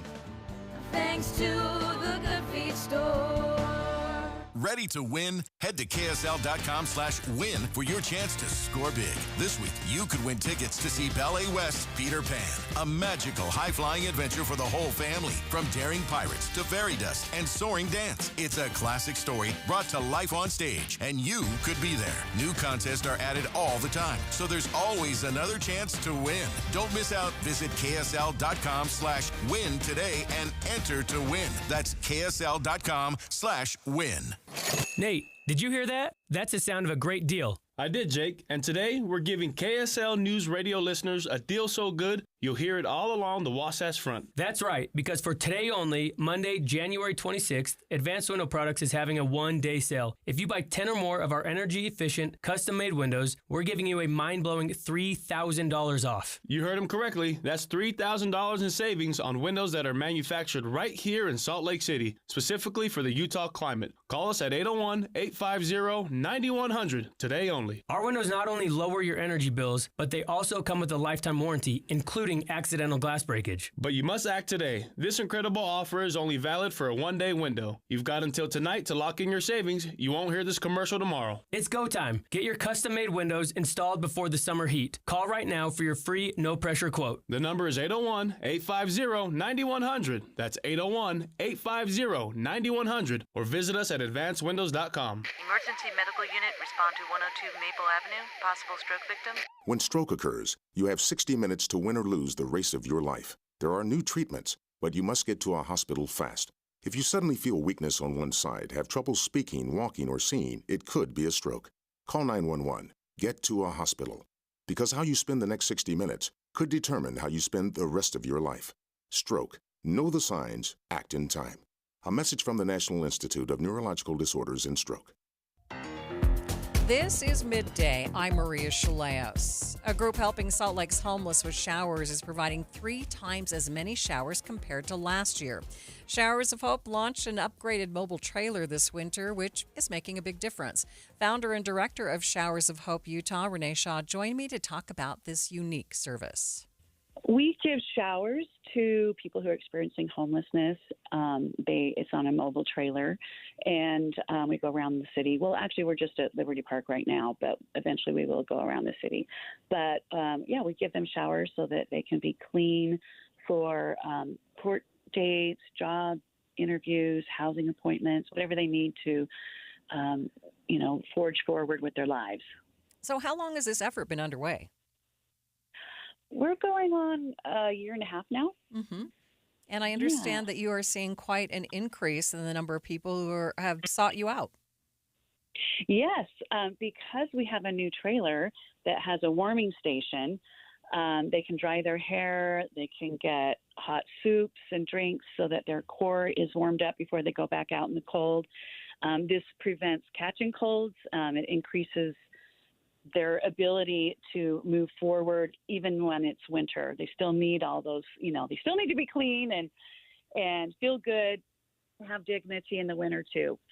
We noticed that before they were just hunkered in. They didn't want to get out of their sleeping bags because then they would get out in the cold. And then if they get in the shower and they're cold when they come out with wet hair, then, they could catch a cold. So now that we have a warming station, they feel a lot safer coming into the showers. Describe what a difference this makes in their lives. Well, first of all, we want to make sure they feel seen, cared about, and have hope. That's the biggest difference. They feel community, but the showers themselves makes them feel like they're a real person. They feel like they smell normally, and they don't want to interact with people, and they can also move forward again with court dates, job interviews, and housing appointments. So I understand that this is the first mobile shower. What are your hopes for the future? Yeah, we would like to have more showers. We'd like to go to more locations with support from the community and volunteers. We are all volunteer-led, community-led. And so, everything that the community contributes, we can spread out and even go to Ogden and Provo eventually. So you mentioned right now mainly you're at Liberty Park. How do people know when you're going to be there? I mean, when do you offer this service? Every Wednesday from 12 to 4 in the afternoon, yes. So those who are unsheltered have really come to expect you to be there at that particular time. Absolutely, and we are very consistent, so they trust us. So they get food, a shower, and some care. We also provide resources for them if they need to, for them to go to the next level as well. A whole book of resources that help them with getting mental health resources as well as housing. So we want to be a one-stop shop for a pathway out of homelessness. You mentioned that they have come to trust you. Did it take some time to build that trust? Yes. At first, they thought we were an institution, just, kind of a cold institution, honestly. And, they also thought we weren't serious. And so we've just shown up every week. We've become, we know them by name.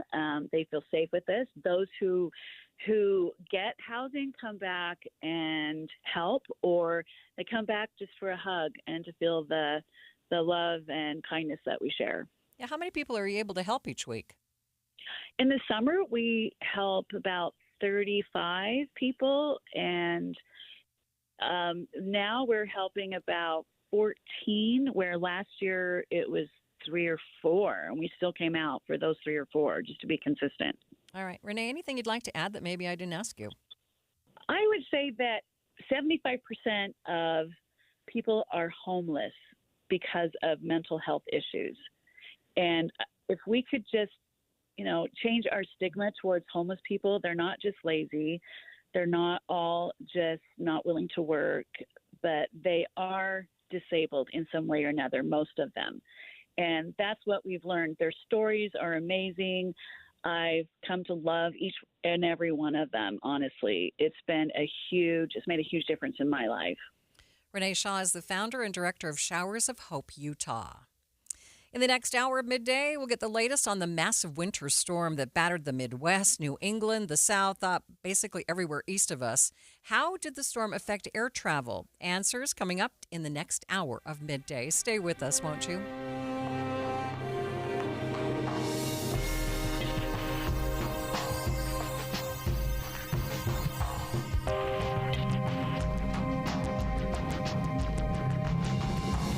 KSL FM Midvale. KSL Salt Lake City. From the KSL Common Spirit Health Studios, this is KSL News Radio. Utah's news, traffic, and weather station. Number 13 BYU set to take on the number 1 team tonight at the Marriott Center. The Cougars will take on top-ranked Arizona. Coming off a high win against the Ute, BYU's A.J. DeBonsa says he's ready. It's going to be a tough game, but this is what you live for. This is why I came to the Big 12, to play teams like this. It's going to be a great environment. We're looking to hand them their first loss. Marriott Center's going to be behind us, and we're prepared for them. The time is 2 o'clock on Monday, January 26th. It's midday. I'm Maria Shilaos. Coming up, KSL News Radio is your legacy home with BYU Cougars. We'll get a preview with KSL Sports in just a few minutes. Also this hour, we have such high signature thresholds to qualify for party primaries. We need to make that signature verification process as smooth and as efficient and as error-free as possible.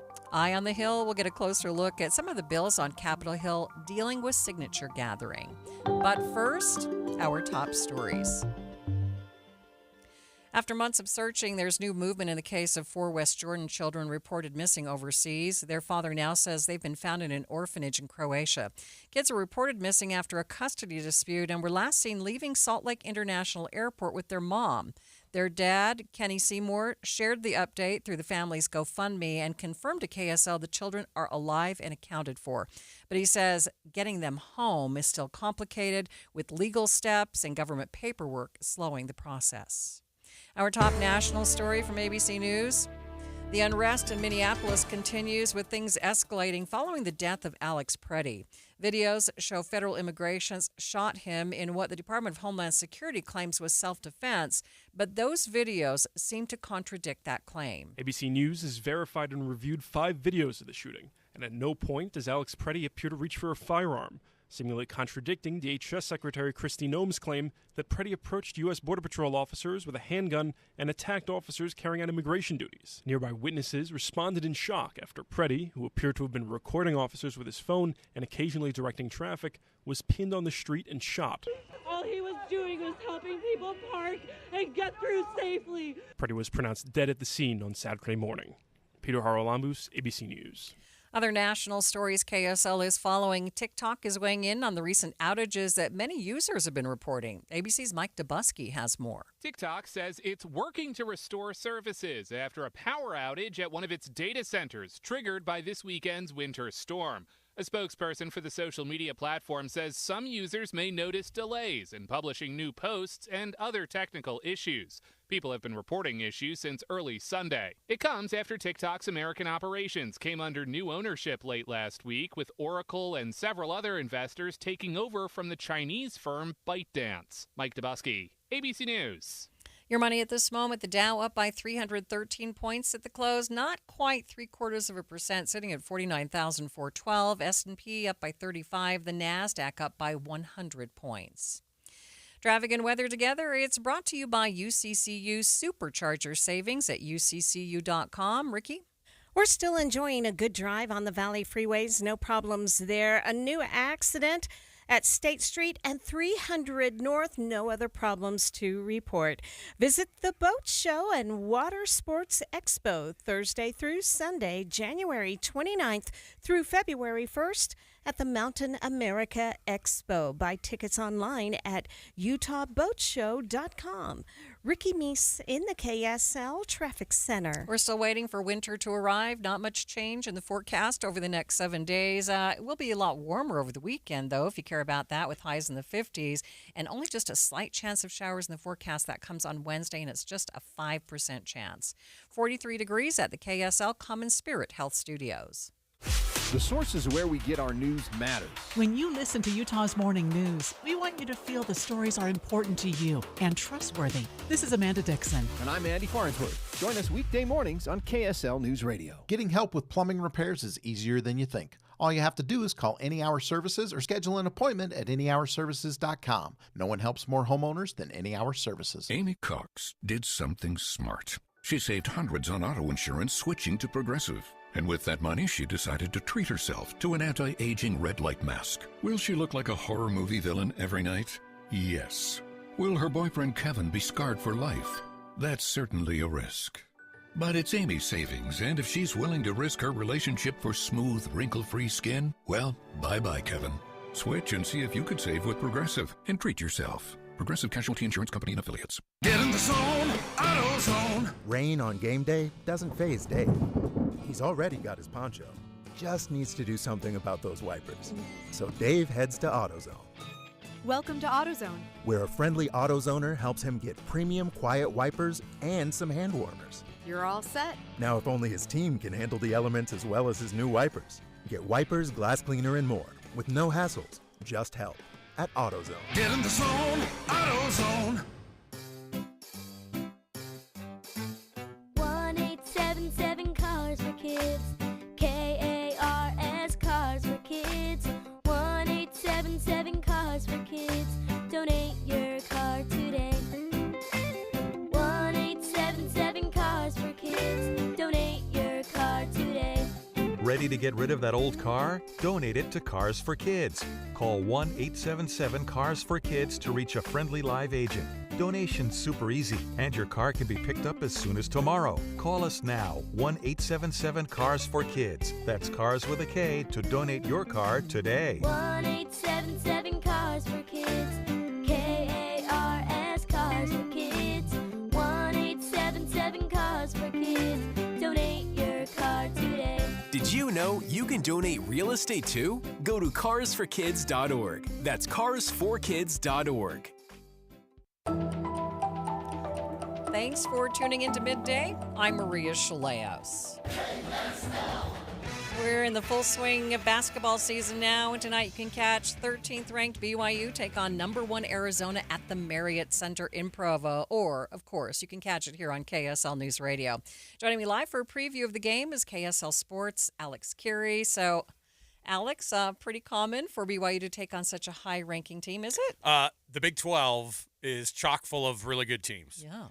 Arizona is by far the best team in the country right now. I mean, they're the number 1 ranked team, but we blinked and 20 games have been played, and they're 20-0. They haven't lost. They are on a very different level. I mean, it's a phenomenal basketball team, but they're playing phenomenal basketball teams pretty much week in and week out, game in and game out when you're in the Big 12. They have a ton of teams. They're going to get multiple bids into the NCAA tournament. And so you have a handful of ranked teams that BYU is going to have to go through to try to make something happen. Number one coming to town doesn't happen very often. And so, but I think, since they're in the Big 12 now, they've only been for, 3 years, they're going to get this a lot. High-ranked teams, and the good news is they're highly ranked as well. They have the home advantage tonight. I don't know how much of an advantage it is after playing that emotional game against Utah at the Marriott Center on Saturday. Right. BYU doesn't practice on Sundays. Hopefully they did rest up a little bit because this is going to be the biggest challenge they've had all year long. Okay, so A.J. DePonce, he sounds like, hey, this is no big deal. We're ready for this. But what are the challenges they do face? The challenge that they face is that the front court for the guards for Arizona are just really good. And they have a little bit of a size advantage, BYU does. I think Keba Keita is going to be the key to this. That's not true. Every game for BYU, the key is A.J. DePonce, Richie Saunders, and Rob Wright III. Mm-hmm. Those three make up almost 70% of all their scoring all year long. If one of those guys isn't producing, they have to be at such a high level. Arizona is as put together as a basketball team gets. They're the standard right now in the entire country, which is fun. That's why when you have this, the student section is going to be blowing up. Good luck finding tickets for this game tonight. It's almost Super Bowl prices not really, but they're expensive to get into college basketball games. My heavens. So it's going to be an awesome one because the atmosphere is going to be dialed up. I think Arizona is a favorite, but not by much. I don't know how much of a favorite you're going to be when you come into a place that's like that. But it's as good of a matchup as you can get for BYU, and definitely the toughest team they've played all year. Cougars are all healthy, so yes. don't have to worry about any injuries. Brody Kozlowski, I think. Kennard Davis, I think, was still listed as questionable. I think he's going to go, but until we get the final actual what happens, it might be a game time decision. But he was listed as questionable this morning. I think he'll probably go, but. The big three are all healthy. Everything's there. Those are the ones that you're kind of leaning on as well. And obviously, Keba Keita. Got to stay out of foul trouble for that guy. Got to keep those three out of foul trouble, to be honest. And that's tough to do. This is a fast Arizona team, and if they get by you and you slip a hand on them, suddenly you've got 3 fouls in the first half. It's going to be bad news. I think the fun thing about college sports is you just never know what's going to happen. It's the best because there still is that atmosphere. Like, you don't get the type of crazed fan stuff, even at NBA games. Look, we packed the Delta Center over here for Jazz games in the playoffs, although we haven't felt that in a while. But those games get rowdy and loud, and they're crazy atmospheres.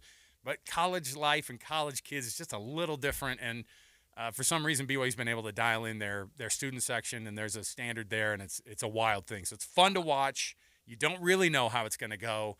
But this is a real big challenge for it Kevin really Young. makes a big difference when your student section is dialed in. Yeah, and it gives you a few extra points for sure. That's just what you get standard coming home. But this Arizona team, they've played in some big places. They do not care. They are going to come in dialed up, and so we'll see if BYU can turn around from a Saturday game, not practicing yesterday, coming in and playing the number one team in Arizona and Provo tonight. So is Arizona rested?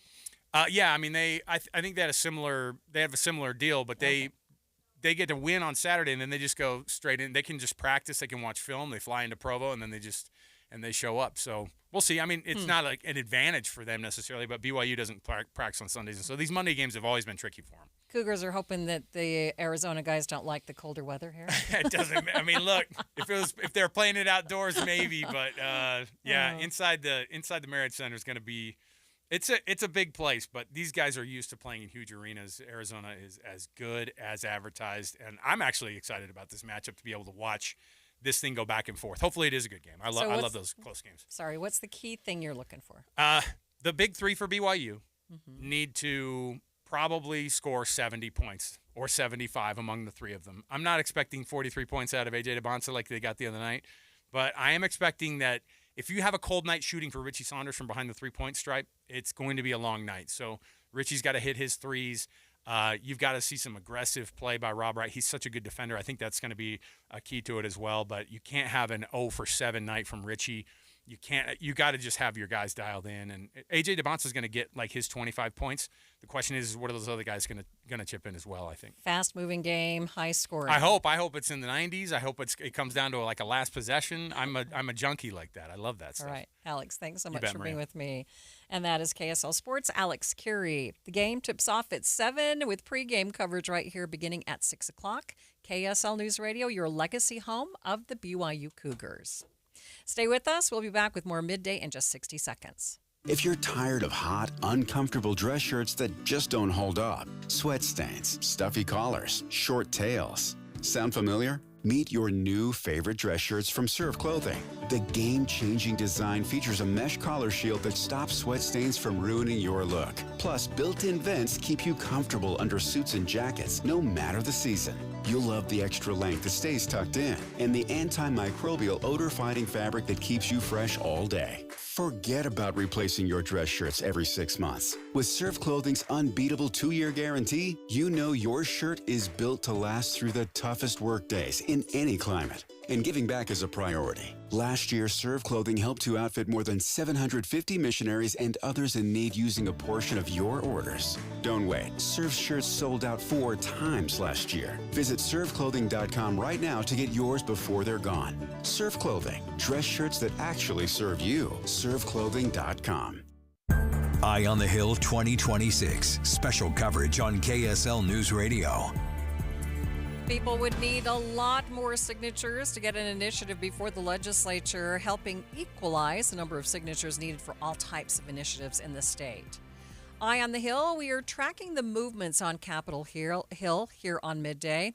Executive Director of Count My Vote, Taylor Morgan, tells Inside Sources the rules surrounding signature gathering are in place for a reason. I have a lot of experience with initiatives. I have gathered tens of thousands of signatures. I've verified thousands of signatures when I worked in the state elections office.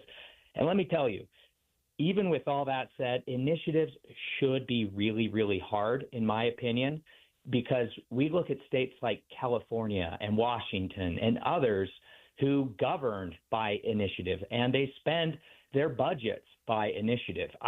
My personal opinion is I don't think it's a good way to govern.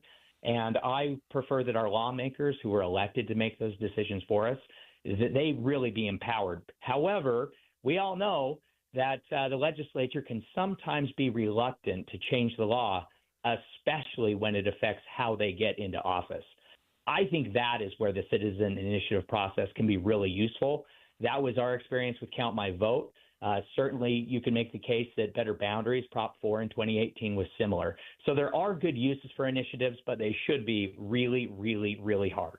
Taylor says he'd like to see lawmakers look at reducing how many signatures a candidate needs to gather to run for office. And there are other bills that he's watching as well. We are trying to eliminate the 1 signature per race limit that currently exists in statute.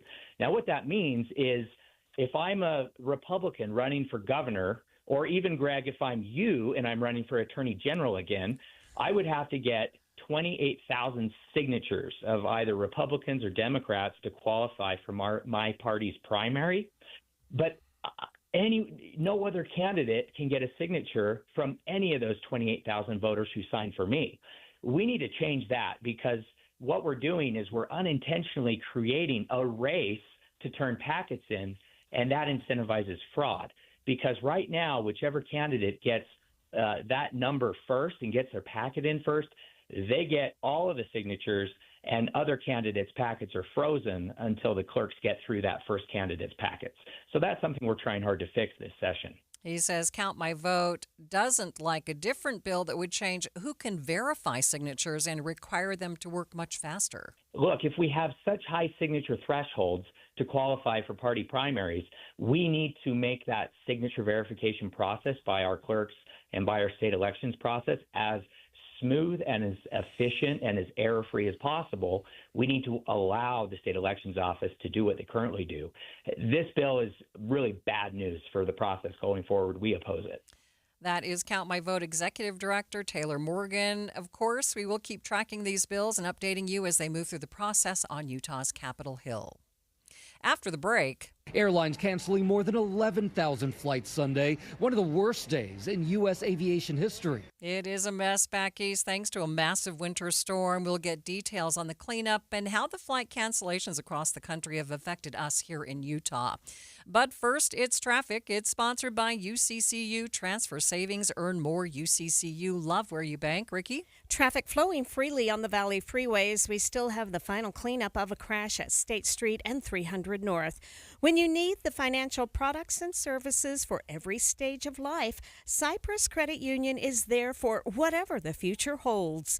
Visit cypruscu.com today. Ricky Meese in the KSL Traffic Center. You know, when we want to take off those pounds, first thing we think about is a scale, but that's not usually the most important thing. The most important thing is, how do you feel? How is your health?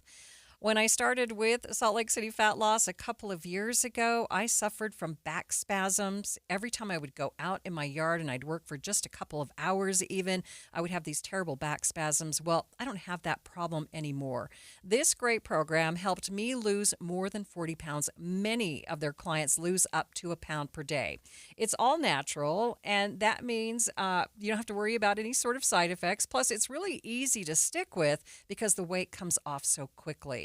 I also love their app. It helps keep you accountable. It gives you great resources and recipes to make sure that you're not bored. Also inspiration to keep you successful.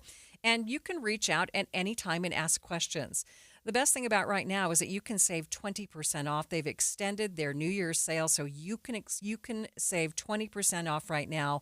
Learn how you can do that. Schedule your free consultation at slcfatloss.com, slcfatloss.com, slcfatloss.com. You're listening to Leaf Filter Radio, and the guru of gutter protection himself, Chris Coonahan, is here to take your most pressing leaf-related questions. Hey, everybody, Chris here. I understand we have Ron on the line. Ron, where are you calling from? Uh-oh. Ron, are you calling from a ladder? Well, I was. I wanted to ask Chris what I need to do to get my gutters ready to have Leaf Filter installed. Oh, Ron, you don't have to do anything. A Leaf Filter Trusted Pro will come out and clean out your gutters, realign and seal your gutters, and install Leaf Filter, America's #1 gutter protection system. So I didn't need to get on this ladder? Ron, Leaf Filter Trusted Pros are in your neighborhood and ready to help. Just visit leaffilter.com/deal to schedule your free gutter inspection and get up to 30% off. Thank goodness. What was that site? To get this special radio offer, go to leaffilter.com/deal for your free gutter inspection today and get up to 30% off. That's leaffilter.com/deal for up to 30% off. leaffilter.com/deal. See representative for warranty details. Friday, join KSL News Radio and NPS from 10 to 1 as the movie show stops by. Then browse and uncover what makes NPS so great. With 4 locations, NPS takes a new inventory every day. Then they check all competitors' retail pricing before marking items down 20 to 70% off. So you're invited to visit the movie show Friday 10 to 1, and that's the first step to discovering NPS. Visit npsstore.com to begin your own NPS adventure. npsstore.com. Nate, did you hear that? That's the sound of a great deal. I did, Jake, and today we're giving KSL News Radio listeners a deal so good you'll hear it all along the Wasatch Front. That's right, because for today only, Monday, January 26th, Advanced Window Products is having a one-day sale. If you buy 10 or more of our energy-efficient, custom-made windows, we're giving you a mind-blowing $3,000 off. You heard him correctly. That's $3,000 in savings on windows that are manufactured right here in Salt Lake City, specifically for the Utah climate. Call us at 801-850-9100 today only. Our windows not only lower your energy bills, but they also come with a lifetime warranty, including accidental glass breakage. But you must act today. This incredible offer is only valid for a one-day window. You've got until tonight to lock in your savings. You won't hear this commercial tomorrow. It's go time. Get your custom-made windows installed before the summer heat. Call right now for your free, no-pressure quote. The number is 801-850-9100. That's 801-850-9100. Or visit us at advancedwindows.com. You are listening to Midday. I'm Maria Shilaos. The cleanup is well underway for tens of millions of people from the southwest to the northeast after a major winter storm brought snow, sleet, wind, and other treacherous conditions over the weekend. At least 22 deaths are blamed on the storm, and crews are hard at work restoring power and clearing the roads. ABC's Janae Norman is in Boston with more. Nearly 270 million Americans across the central and eastern U.S. under alert as dangerous winter weather grips much of the country. Parts of Massachusetts buried in 2 feet of snow.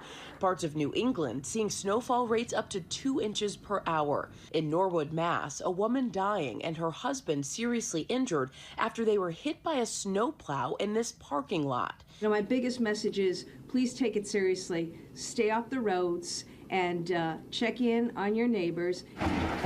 In New York City, the mayor saying at least 6 people died because of the storm as frigid temperatures gripped the tri-state. Up and down the East Coast, sleet and rain creating chaotic driving conditions. Vehicles littered on this highway in Missouri. In the South, more than 1 million without power as thick ice puts pressure on power lines. There's trees down everywhere and power lines as well. In Nashville, ice overwhelming the branches on these trees, sending them crashing into the road. Extreme cold causing plumbing problems at this hotel in Oklahoma, part of the ceiling collapsing. And this is the biggest snowstorm that Philly has seen in the last decade. The most snow so far in the last 4 years for places like New York City and other areas. And even though the snowstorm shut down Boston for the second day now, it is not over yet. Another 2 to 4 inches is expected to fall today, and there's a winter storm warning in place until this evening. In New Jersey, Governor Mickey Sherrill says cleanup is underway following the massive storm. I think we've gone through the acute crisis. Now it's post-crisis cleanup and making sure we continue to keep everyone safe through this cold weather we are enduring. In that state, the state of emergency has now been lifted. As we endured the worst winter storm in a decade, I declared a state of emergency effective on Saturday at 5 a.m. That was able to get all the resources that we needed. I'm declaring that over. At airports across the country, thousands of flights were canceled due to the snow. ABC's Sam Sweeney is in Washington. Today, we've about almost 5,000 cancellations. It'll be significantly less tomorrow, a little bit less on Wednesday. Hopefully by Thursday, we will be back to normal. While Salt Lake City itself had mild weather, the wild weather back east forced cancellations here. The good news is because there was advance notice about those incoming storms, the airlines were able to preemptively cancel flights. And so we saw some cancellations and delays early on. And right now, today, we're just seeing some lingering cancellations and delays. So even though this is a real inconvenience for passengers, having those preemptively canceled flights really helps so passengers are not stranded at the airport. Yeah, so that's just one of the ways that you deal with problems around the country that kind of have a domino effect, huh? Absolutely, yeah. So even though we're not seeing weather disruptions here at SLC, it does have that domino effect or that ripple effect. So the air traffic patterns just result in delays and cancellations throughout the country, and especially since Salt Lake City is a hub airport. Right. We all know that you're well prepared at Salt Lake International to handle any sort of weather. How rare is it for you to have a winter like this where you don't really need to do a lot? It's very rare, and we would love to see some storms move through here. We are prepared for them, and we can handle them very well because we're always ranked for being number one for on-time arrivals and departures despite what the weather is. But how it affects us is that we're making some savings on the snow removal that we normally would do. But hopefully we'll be seeing some of that weather come through here in February and March and catch up a little bit. So you're not seeing the snow, but are you still having to de-ice planes?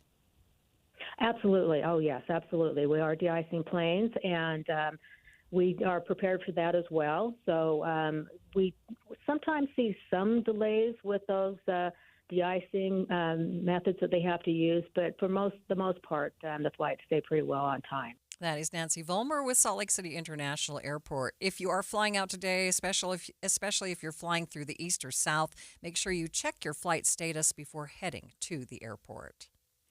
The drought and worsening conditions surrounding the Great Salt Lake are threatening a migratory bird that visits the lake twice a year. Conservationists like Dita Seed are voicing their concerns, saying the bird is on the verge of becoming endangered. The Wilson's phalarope is a tiny, adorable shorebird that makes a 3,000-mile long migration twice a year, back and forth, from Canada all the way to Argentina. The Wilson's phalarope relies heavily on brine flies and brine shrimp as a major food source during its migration. Wilson's phalarope in the hundreds of thousands depend on Great Salt Lake as a place to refuel for their migratory journey.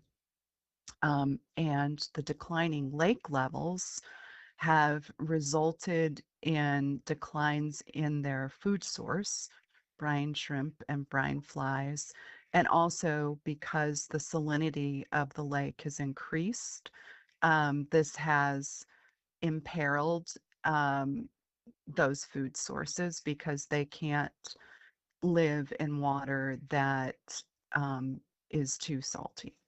And as the lake dries up, the salinity of the lake increases.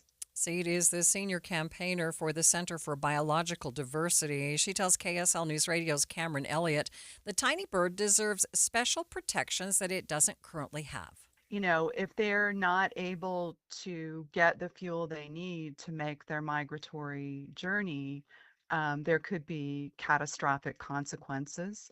So when they're returning to Argentina, they stop here. This is generally in the autumn, and they do a full molt where they lose all of their feathers. And they're also filling up as fast as they can with calories to regrow their feathers and to have enough stored body fat for this really, really long journey. So if they get here and there's nothing here, you know, our lake has ecologically collapsed, or even if there's less here for them to eat, that's a problem. And that can result in them dying in large numbers potentially, imperiling the entire population of Wilson's phalarope. The other saline lakes that Wilson's phalarope relies on are in similar dire straits. So Mono Lake in California is another place, and there's they're struggling with adequate water, and Lake Abert in Oregon is periodically drying up. It's a serious threat that these birds face, and it's really wonderful news that the United States Fish and Wildlife Service is acknowledging that and saying this warrants more study because there is legitimate concern about what's happening with the species. Seed is working to have the species recognized as endangered, but says it's not an easy process. It's 2:30 midday at KSL News Radio. I'm Maria Shilaos. Some of the stories we are watching this hour. Utah Senator John Curtis now calling for an independent investigation into the deadly Minnesota shooting by Border Patrol officers. Many parts of Utah are a desert. You already knew that, but banking deserts, those appear to be growing. And KSL traffic, Ricky. A new crash on southbound I-15 in Draper. Maria? And the forecast for the Wasatch Front, expected to stay pretty much the same. Maybe a slight chance of showers coming our way on Wednesday. And by the weekend, we will be up into the 50s. Right now, 45 degrees at 2:30. ABC News, I'm Brian Clark. Multiple sources tell ABC that Border Patrol agent-at-large Greg Bavino is expected to leave Minneapolis as soon as tomorrow. It's been 2 days since border agents shot and killed Alex Peretti in the city, and the White House continues to change its message. President Trump says that he had a good call today with Governor Tim Walz, whose office says the president agreed to consider reducing the number of federal agents in Minnesota. When it comes to ICE operations, former ICE field officer Director Darius Reeves tells ABC, "We have never been taught or trained in community policing, or for that matter, crowd control." More than 20 congressional Republicans are calling for an investigation. Over 200 million people now dealing with extreme cold after the winter storm that's blamed for at least 21 deaths. And today, gold prices exceeded $5,000 an ounce for the first time ever. This is ABC News. KSL's top local story. Utah lawmaker wants to use more of the state's liquor tax money to give kids free lunch at school. KSL News Radio's Adam Small has details. The state already sets aside 10% of the state's liquor tax revenue for the school meals program, but Senate Minority Leader Luz Escamilla wants to up that to 20% and make sure that extra money fully covers the cost of school lunch for a select group of kids. The bill seeking to provide free lunch to any kid who doesn't already qualify for reduced cost lunches under the National School Lunch Program and whose household income is at least 200% below the federal poverty level. Senator Escamilla tells me she believes there's enough liquor tax money to work with to make sure these kids are fed. I want to make sure that we recognize that kids have no option here. If they're hungry, the only place where they may only get, like I said, a nutritious meal, because that's another key, is at school. Lawmakers haven't discussed or voted on the bill yet. It's currently set to take effect on July 1st if lawmakers and the governor give it a thumbs up. Adam Small, KSL News Radio. Other local stories KSL is following. Police arrested a man they say was driving through northern Utah County going over 100 miles per hour at night, and he tried to get away by turning his lights off. KSL News Radio's Randall Jepson has more. A Utah County Sheriff's Sergeant says he first spotted the suspect speeding on Pony Express Parkway late Saturday night into Sunday morning. He estimated the guy was going 115 miles per hour. The sergeant started following, driving 110 to try and catch up. He says the suspect turned off his lights to make him hard to follow, but the driver ended up hitting a parked car. Then police say he got out and ran, leaving a woman behind. Denzel Olvera was eventually caught. The sergeant wrote in the probable cause document that the car had a strong smell of marijuana, and a rapid urine test on the suspect came back positive for THC. Randall Jepson, KSL News Radio. Traffic and weather, it's brought to you by UCCU. Transfer savings, earn more. UCCU, love where you bank. Ricky? We've got a nasty problem in Utah County. It is a crash with possible injuries northbound I-15. It's leaving Provo on the way to Orem, about 2 miles after Center Street, Provo, and it's blocking right lanes of traffic and causing delays. Are you tired of dealing with missing teeth? Are you ready to ditch the dentures? The experts at Stubbs Dental can change your life with dental implants. Get started at stubbsdental.com today. Ricky Meese in the KSL Traffic Center. Without a chance of rain or snow showers, the haze is expected to build over the next few days. We are headed for a high over the weekend, though, of 50 degrees. Right now, 45 at the KSL Common Spirit Health Studios. Mornings are for recharging. And they're for starting your day right. We volunteer to join you in the car. Get news and weather at 102.7 FM during the most important part of your day. Andy and Amanda, each morning between 5 and 9 on KSL News Radio. I'm back to doing what I love and more, thanks to the Good Feet store. Do you want to walk, play pickleball, and enjoy other fun activities to stay healthy, but you can't because of bad feet? Hi, this is Mike, and the Good Feet store wants to help. I just had difficulty walking. I tried them on in the store, and my foot felt so much better. Do you keep buying new shoes and inserts with little or no relief? I tried all kinds of shoes. It was the arch supports that made the difference from the Good Feet store. Don't let bad feet, knees, or back problems get in the way of staying healthy and having fun. Thanks to the Good Feet store, I'm bowling 3 nights a week. Get back to doing what you love. At the Good Feet store, we'll personally fit you at high-quality arch supports to maximize your comfort. Stop in the Good Feet store or book your free fitting at goodfeet.com. We have locations in Farmington, Riverton, and Sandy. Thanks to the Good Feet store.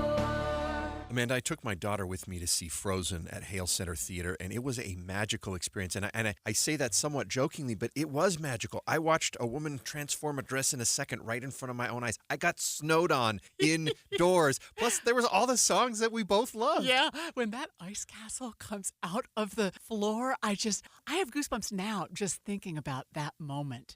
And the performers, the young girls who sing Elsa and Anna when they're little. I mean, the grown-up ones too, but all of them were just extraordinary. The Anna that I saw just had this magical pixie-like charm that was so fun to watch. That just everything she said made me laugh. Have you seen Frozen yet at Hale Center Theater? It runs till when, Andy? It goes till Valentine's Day. So you have time. Yeah, if you didn't catch it during the holiday season, that's okay. It's an extended run. You have a chance to go now. And if you went before, maybe you want to take your girlfriend or your nieces. Go back and have this magical experience of Frozen. You can get tickets online. Find out which day works best for you at hct.org. You are listening to Midday. I'm Maria Shilaos. Utah Senator John Curtis now calling for an independent investigation into the deadly shooting of an ICU nurse by Border Patrol agents in Minneapolis over the weekend. Writing on social media, the senator says we must have transparent, independent investigation into the Minnesota shooting and that those responsible, no matter their title, must be held accountable. He says officials who rush to judgment before all the facts are known undermine the public trust and the law enforcement mission. He also wrote that he disagrees with DHS Secretary Kristi Noem's response, calling it premature and saying it weakened confidence. He says he will work with a bipartisan group of senators to demand real oversight and transparency.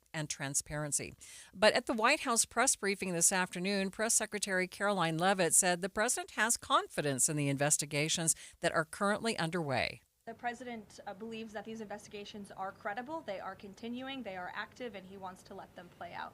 Local law enforcement aren't buying it. Minneapolis Police Chief Brian O'Hara told ABC News state investigations are continuing, but federal officials have not been cooperating. State-level law enforcement that had responded to the scene initially and was refused entry returned yesterday morning.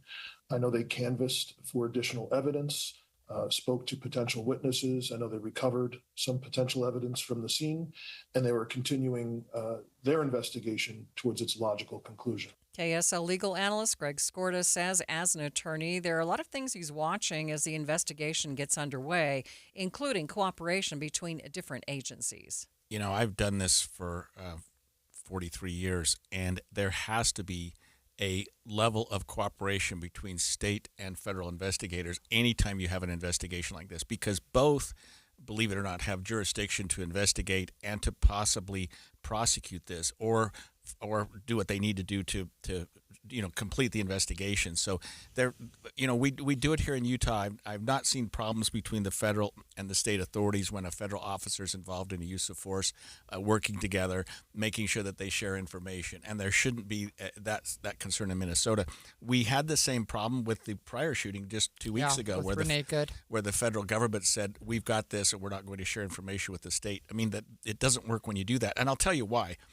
Because it doesn't give the public confidence that the investigation is open and honest. Right. Share it, let the when chips you investigate fall yourself, and make sure that the public knows that it was an open and objective investigation, and it wasn't from one side or the other. And I think that's going to hurt the administration at the end of the day. I think it's going to hurt the Department of Homeland Security at the end of the day when they complete an investigation, if they do, and they don't find that there was any fault in either of these two shootings. Rising tensions in Minnesota over deadly immigration enforcement in the state could impact the Senate budget vote later this week, potentially resulting in another government shutdown. Democrats are, for the most part, vehemently against any further funding for ICE.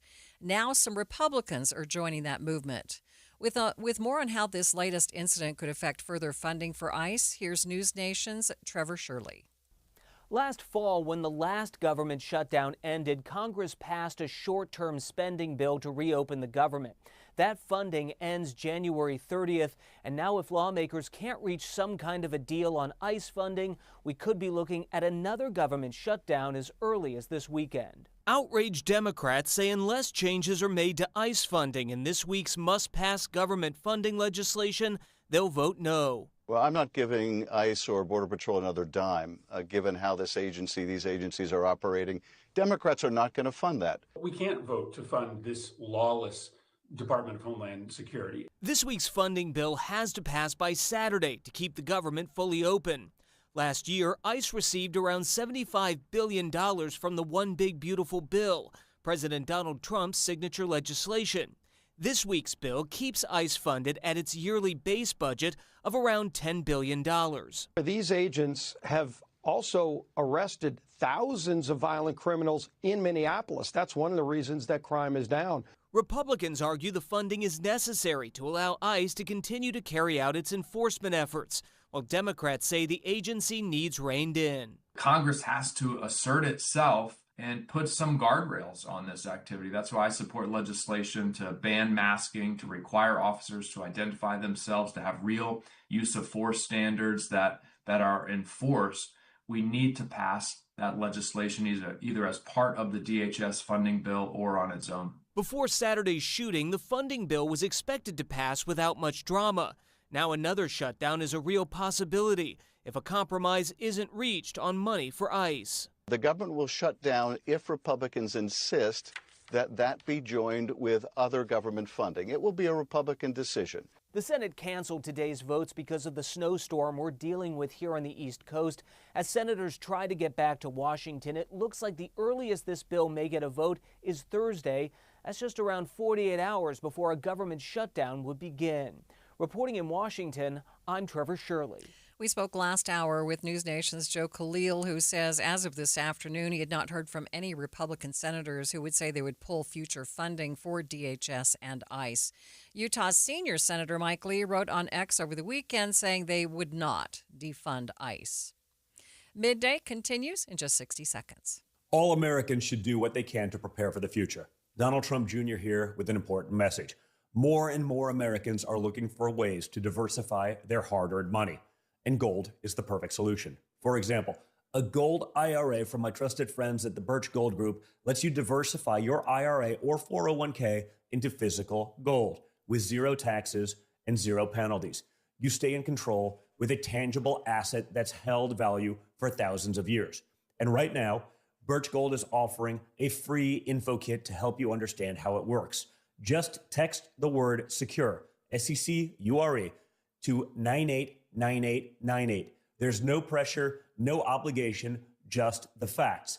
You can't predict the future, but you can be prepared, but only if you educate yourself. So take that first step right now. Text SECURE to the number 989898 today. That's SECURE to 989898.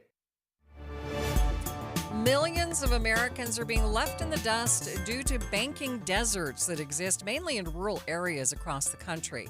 That includes several areas here in Utah.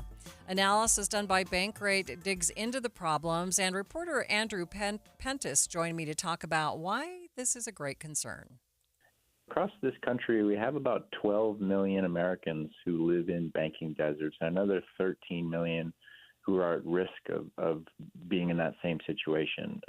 A banking desert is basically a part of the country that doesn't have immediate access to a reputable financial institution, whether it be a bank or a credit union.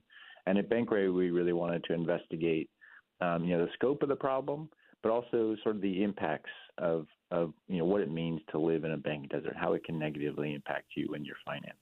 Okay, before we get into those impacts, how are we doing here in Utah in comparison to other places? Yeah, a lot of people see, a state like Utah or Arizona or New Mexico and think, well, that's a natural banking desert landscape. You have basically, residential areas that are really spread out. And that can be true. Oftentimes, and I know this from reporting in my own backyard in southern Arizona, we'll drive to banking deserts and find that people are voluntarily living in banking deserts. They know the bank is far away when they choose to live there. And like other states around the country, that is definitely true in Utah. But there are other areas where folks may be disadvantaged, may not have a car, may be disabled or elderly. And in their case, getting to a bank, whether they live in Utah or anywhere else in the country, is especially difficult. So what is the impact of not being able to get to a bank? Yeah, there's really a number of impacts that can start to cascade. It starts from not having, that teller or banker at your local branch that can help you out, that can help you avoid, making the wrong financial decision or be a victim of fraud. But it can also lead you to other, perhaps more expensive financial services and products. So if you don't have a bank or credit union near you and you need to access cash, for example, you may have to pony up check cashing fees. You may have to pay money to access your own money via an out-of-network ATM. And then in the case of borrowing, you might find yourself resorting to riskier forms of borrowing, like a payday loan or visiting a used car lot instead of having access to more reputable products and lenders. And in that case, you can get in a big amount of trouble fairly quickly. So are there some resources for folks who may live in a banking desert? Absolutely. We're starting to see solutions around the country including mobile branch centers. So if you do have a bank or credit union, call them up, see what sort of solutions they offer. They may offer something like that where they'll actually drive to your area on an occasional basis to help you do your banking in person. Other banks may offer video banking services. As we've said, credit unions are always a great option, even if you are remote, because they tend to pride themselves on customer service in a way that banks may not reach. There are also community development financial institutions. So if you have a institution like that besides a bank or credit union in your area, it could be a helpful way for you to bank in the meantime. There's also an organization called Bank On that offers certified checking accounts online. So if you are someone who's comfortable with doing some of your banking online, that's an organization that's helping to try to solve this problem. Andrew, any final takeaways that we should mention? The biggest takeaway is that, for a lot of us, we're comfortable banking on our phones or even on our laptops or computers at home. But we have many neighbors around the country who maybe aren't comfortable doing that, whether because of a language barrier, perhaps because of their age or their discomfort with using technology to carry out financial transactions, which is a very natural concern. So, I think the big takeaway here is that, even if you yourself are comfortable doing everything via your bank's mobile app, you have many neighbors around the country who aren't. And so they're being affected right now by the mass closure of banks across the country. Andrew Pentis is a reporter for Bankrate. Coming up, fiber versus protein. Newer trends among young adults have people leaving meat behind, opting for lots of grains instead. We'll chat with a physician about fiber maxing coming up next. But first, it's emergency traffic on KSL News Radio. It's brought to you by UCCU. Supercharge your savings at uccu.com. Ricky, what's going on? It's a crash in Utah County, northbound to I-15. As you're leaving Provo and getting into Orem, this crash is still blocking a couple of right lanes of travel. A lot of emergency crews on the scene here, and you do have solid delays into Provo. If you don't want to sit through this backup, you want to consider an alternate route like State Street, then you can rejoin northbound I-15 in Orem. Building your dream home? Camson Electric specializes in custom residential electrical work with precision, quality, and clean design. From planning to final walkthrough, we power it all. Visit CamsonElectric.com. Ricky Meese in the KSL Traffic Center. Tim Jr. here from RGS Exteriors. Did you know that we offer 3 distinct styles of gutter protection? Each one meant to handle a specific leaf problem. You might not even know there are different styles of gutter protection, but there are.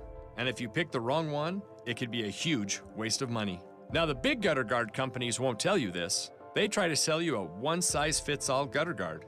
And it could be completely wrong for the amount and types of trees and leaves you have. Not RGS Exteriors. We understand which kind of leaf problem needs which kind of gutter guard. We'll do an in-depth evaluation to assess the types, locations, and numbers of trees in your yard. Based on that data, we match your home to the right gutter guard. So don't risk wasting money on the wrong gutter protection. For a free evaluation and estimate, call RGS Exteriors at 801-280-3110 or visit rgsexteriors.com.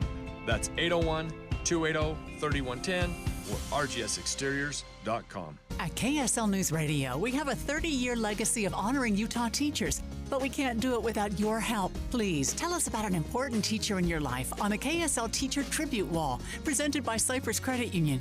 Each month, one lucky teacher wins a $500 gift card from Cypress Credit Union, a $250 gift card to Harmon's, plus season tickets to Hale Center Theater.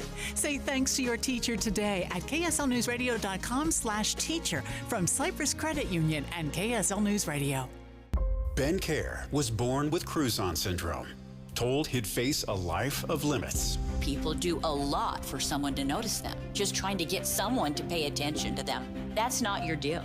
Impossible adversity didn't break him. You will never live an ordinary life. It fueled him. So make it extraordinary. Wrestling defined him. Courage shaped him. And refusing to be normal became his superpower. We could make excuses, or we can just chew the excuses up and swallow them. And then you end up like Ben. This is the true story of a young man who didn't just rise above the odds, he crushed them. A local wrestler could have used his physical limitations to quit sports. Instead, he used it in his advantage. Stand Out, the Ben Care story. In theaters now, 100% on Rotten Tomatoes. Get tickets at standoutfilm.com. When life says you can't, Ben Care proves you can. Standoutfilm.com. Ready for your next vehicle? At Performance Automotive in Bountiful, your new Ford, Toyota, or Honda is here. Built for Utah communities, canyon weekends, and everything in between. Choose capability with Ford, long-lasting reliability with Toyota, or smooth efficiency with Honda. Backed by friendly experts and financing options that fit your budget. Visit Performance Ford, Performance Toyota, and Performance Honda for your test drive. Browse inventory, check pricing, and schedule your visit at performancebountiful.com. Performance Automotive in Bountiful, driven to be the best.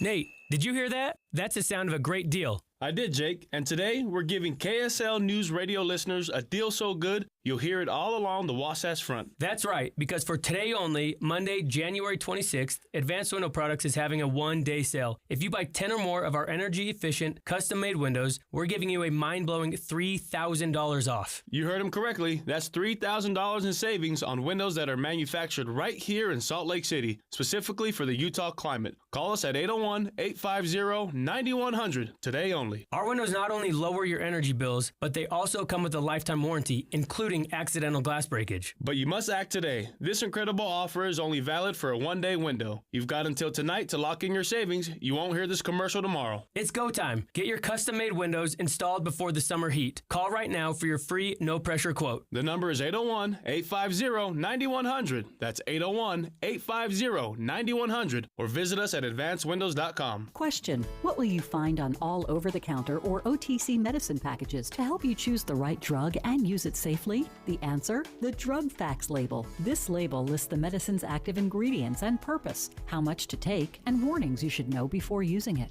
Remember, even OTC medicines you buy without a prescription can cause side effects you don't want. So follow the information listed on the drug facts label. For more information, visit fda.gov/drug facts label. A message from the U.S. Food and Drug Administration. This is Midday. I'm Maria Shilaos. The latest health trend has many, particularly those who are Gen Z, fixated on getting more fiber. It's called fiber maxing, and it's something that has taken off on TikTok. Gen Z is particularly focused on the benefits that fiber provides, including stomach health, better skin, and improved cognitive function. It comes as a reversal to several years of protein-packed diets and trends. Dr. Richard Ferguson joined me to talk about the new push back to fiber, and he says it's a good thing. It's a good tack to take. If I'm all about healthy trends, so as long as they're done for the right purpose and people understand the reason and the benefits of fiber.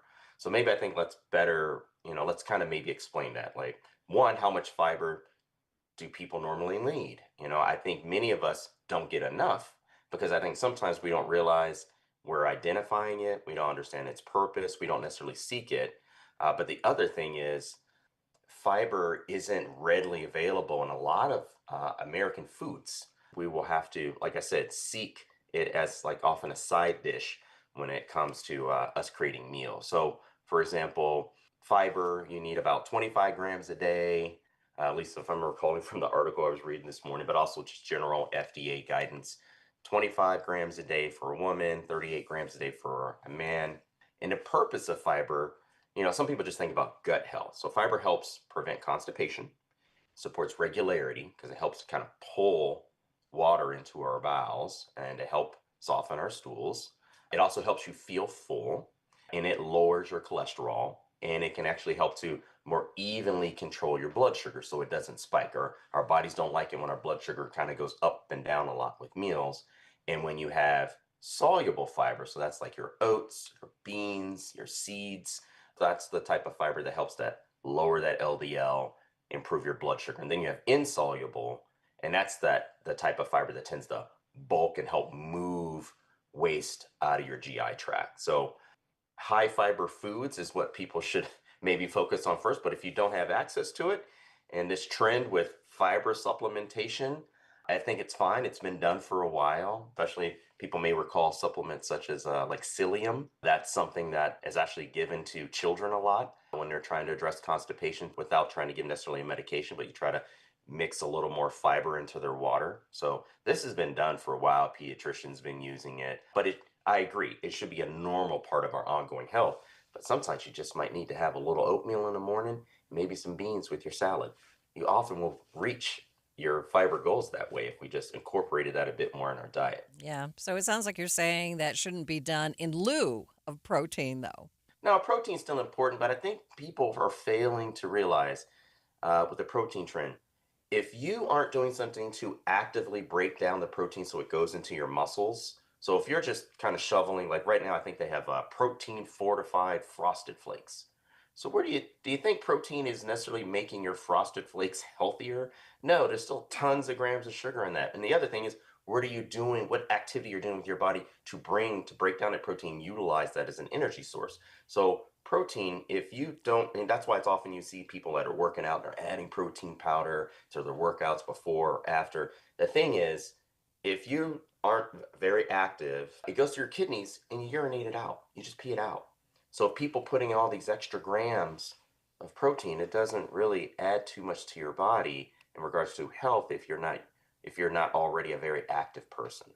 So one final question for you here about fiber. Part of the concern about young people is the rise in the prevalence of colon cancer. Will more fiber actually help with that? Yes, I feel it will. One, if you're reducing the amount of processed meats, which increases that inflammation, causes that DNA turnover change, mistakes can be made. That's why we're seeing colorectal cancer in younger people. If you're actually having more fiber to consistently stop your stool that has, ultra processed foods, byproducts in it from sitting there to cause change in your bowel, and you're moving it out more regularly, more consistently, it can reduce one's colorectal cancer risk. I don't know by how much of an amount, but I just put it this way. If you're having beans, lentils, oats, broccoli, artichokes in replace of bacon, salami, and sausage, then yes, it's going to be so much better for your gut health. But overall, it should be generally good because you have to also think about the benefits of reducing one's cholesterol. Even I had to be told with my cholesterol slightly creeping up with age, met with a nutritionist, and one of the first things she says is, beyond exercise, increasing fiber in your diet. Dr. Richard Ferguson is an emergency room doctor and the founder of the Black Physicians of Utah. Jeff Kaplan has joined me in the studio now. I'm trying to keep up. No, I'm trying to keep up on protein, but it's just going to my kidneys. Unless you're active, it's not helping you out a bit. It's good to know. I was really surprised when he said that. Well, I use my hands a lot when I talk in here. Does that count? I'm not sure that counts, no? Jeff. Jeff Kaplan is here. His afternoon news is next. Have a great afternoon.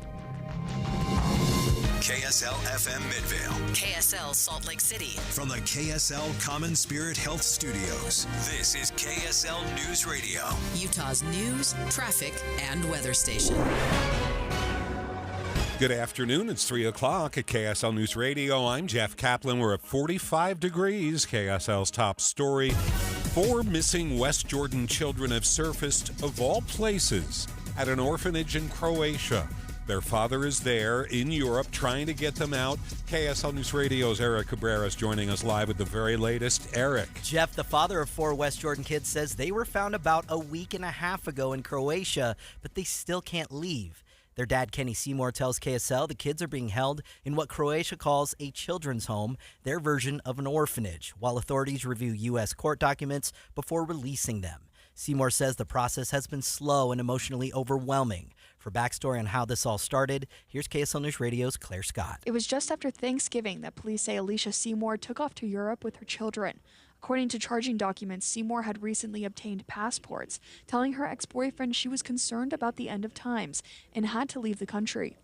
Police say they found evidence of her plans in her apartment, and surveillance footage shows her and the kids entering the airport. They say she later left her ex-husband a voicemail telling him she needed to get the children out because the end of times were coming. Now Kenny Seymour says being there and seeing the kids, but not being able to take them home has been overwhelming. Probably twice a day we look at each other and say like, hey, remember that one time that your kids got abducted to Croatia? Like, it's just, you have to remind yourself that this is reality. Like, this isn't just some Netflix documentary you watched. It happened to us.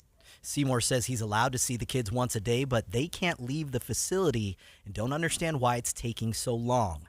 Their mother was later arrested in Croatia, and Seymour believes that arrest is tied to an Interpol notice connected to felony charges filed back in Utah. Reporting live, Eric Cabrera, KSL News Radio. Thanks, Eric. Ogden police have discovered another case of a home with far too many dogs. KSL News Radio's Heather Peterson with the details. Ogden police were serving a search warrant at a home on the 3000 block of Madison for an unrelated reason when they found 35 dogs living there. Lieutenant John Cox says in Ogden you're only allowed to have 2 adult dogs, but they found 11 adults and 24 puppies. They talked to the owner and the renter. Those two decided which 2 dogs they'd like to keep, and they signed the rest over to the shelter. Siri Main, Division Director of Weber County Animal Services, says the dogs, which seem to be mixed breeds, were brought to them in good health. The physical condition of the dogs when they arrived at the shelter was very good. They did not appear malnourished, and there was no noted injuries upon intake. Maine says they're now asking for the community's help as they provide for, foster, and adopt out the pups. Heather Peterson, KSL News Radio. KSL News Time 3:03. Our top national story, the White House response to the Minnesota shooting appears to be changing in real time. The president is talking with the state's Democratic governor, and the White House border czar is now headed to Minnesota.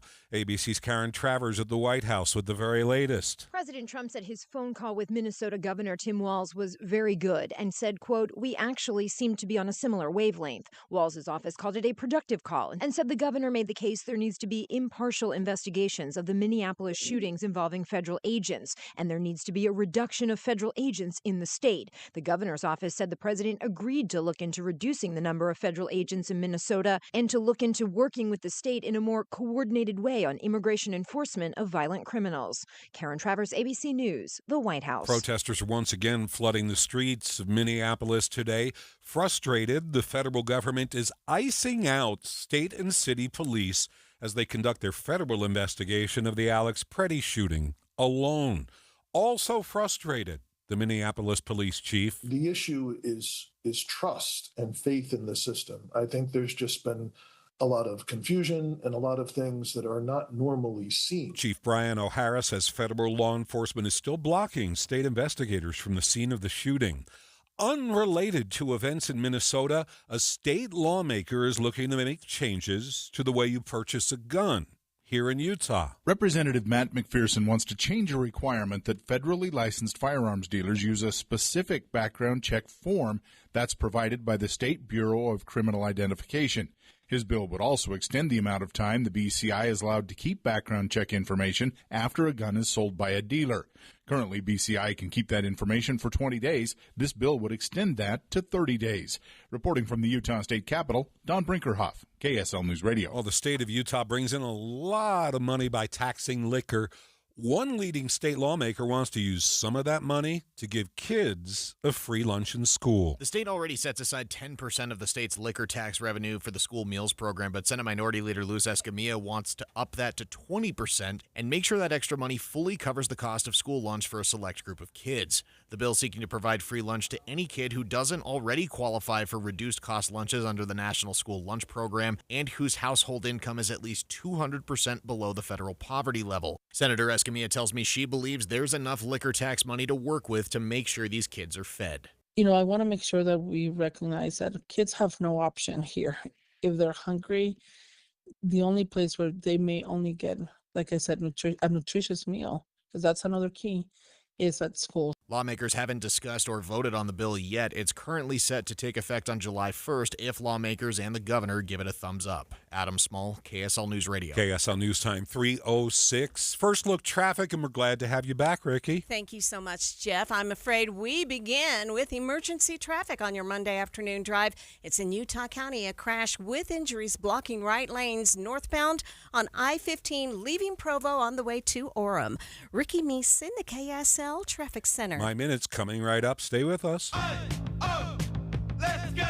You're still grooving, still connecting, still loving, still turning up, still thriving. You still got it, but your immune system, it weakens as you age. That's where vaccines come in. They help train and strengthen your immune response to fight off respiratory illnesses like flu, pneumococcal pneumonia, RSV, or COVID-19. Ask your doctor or pharmacist which vaccines you need. Book in minutes at vaxassist.com. Sponsored by Pfizer.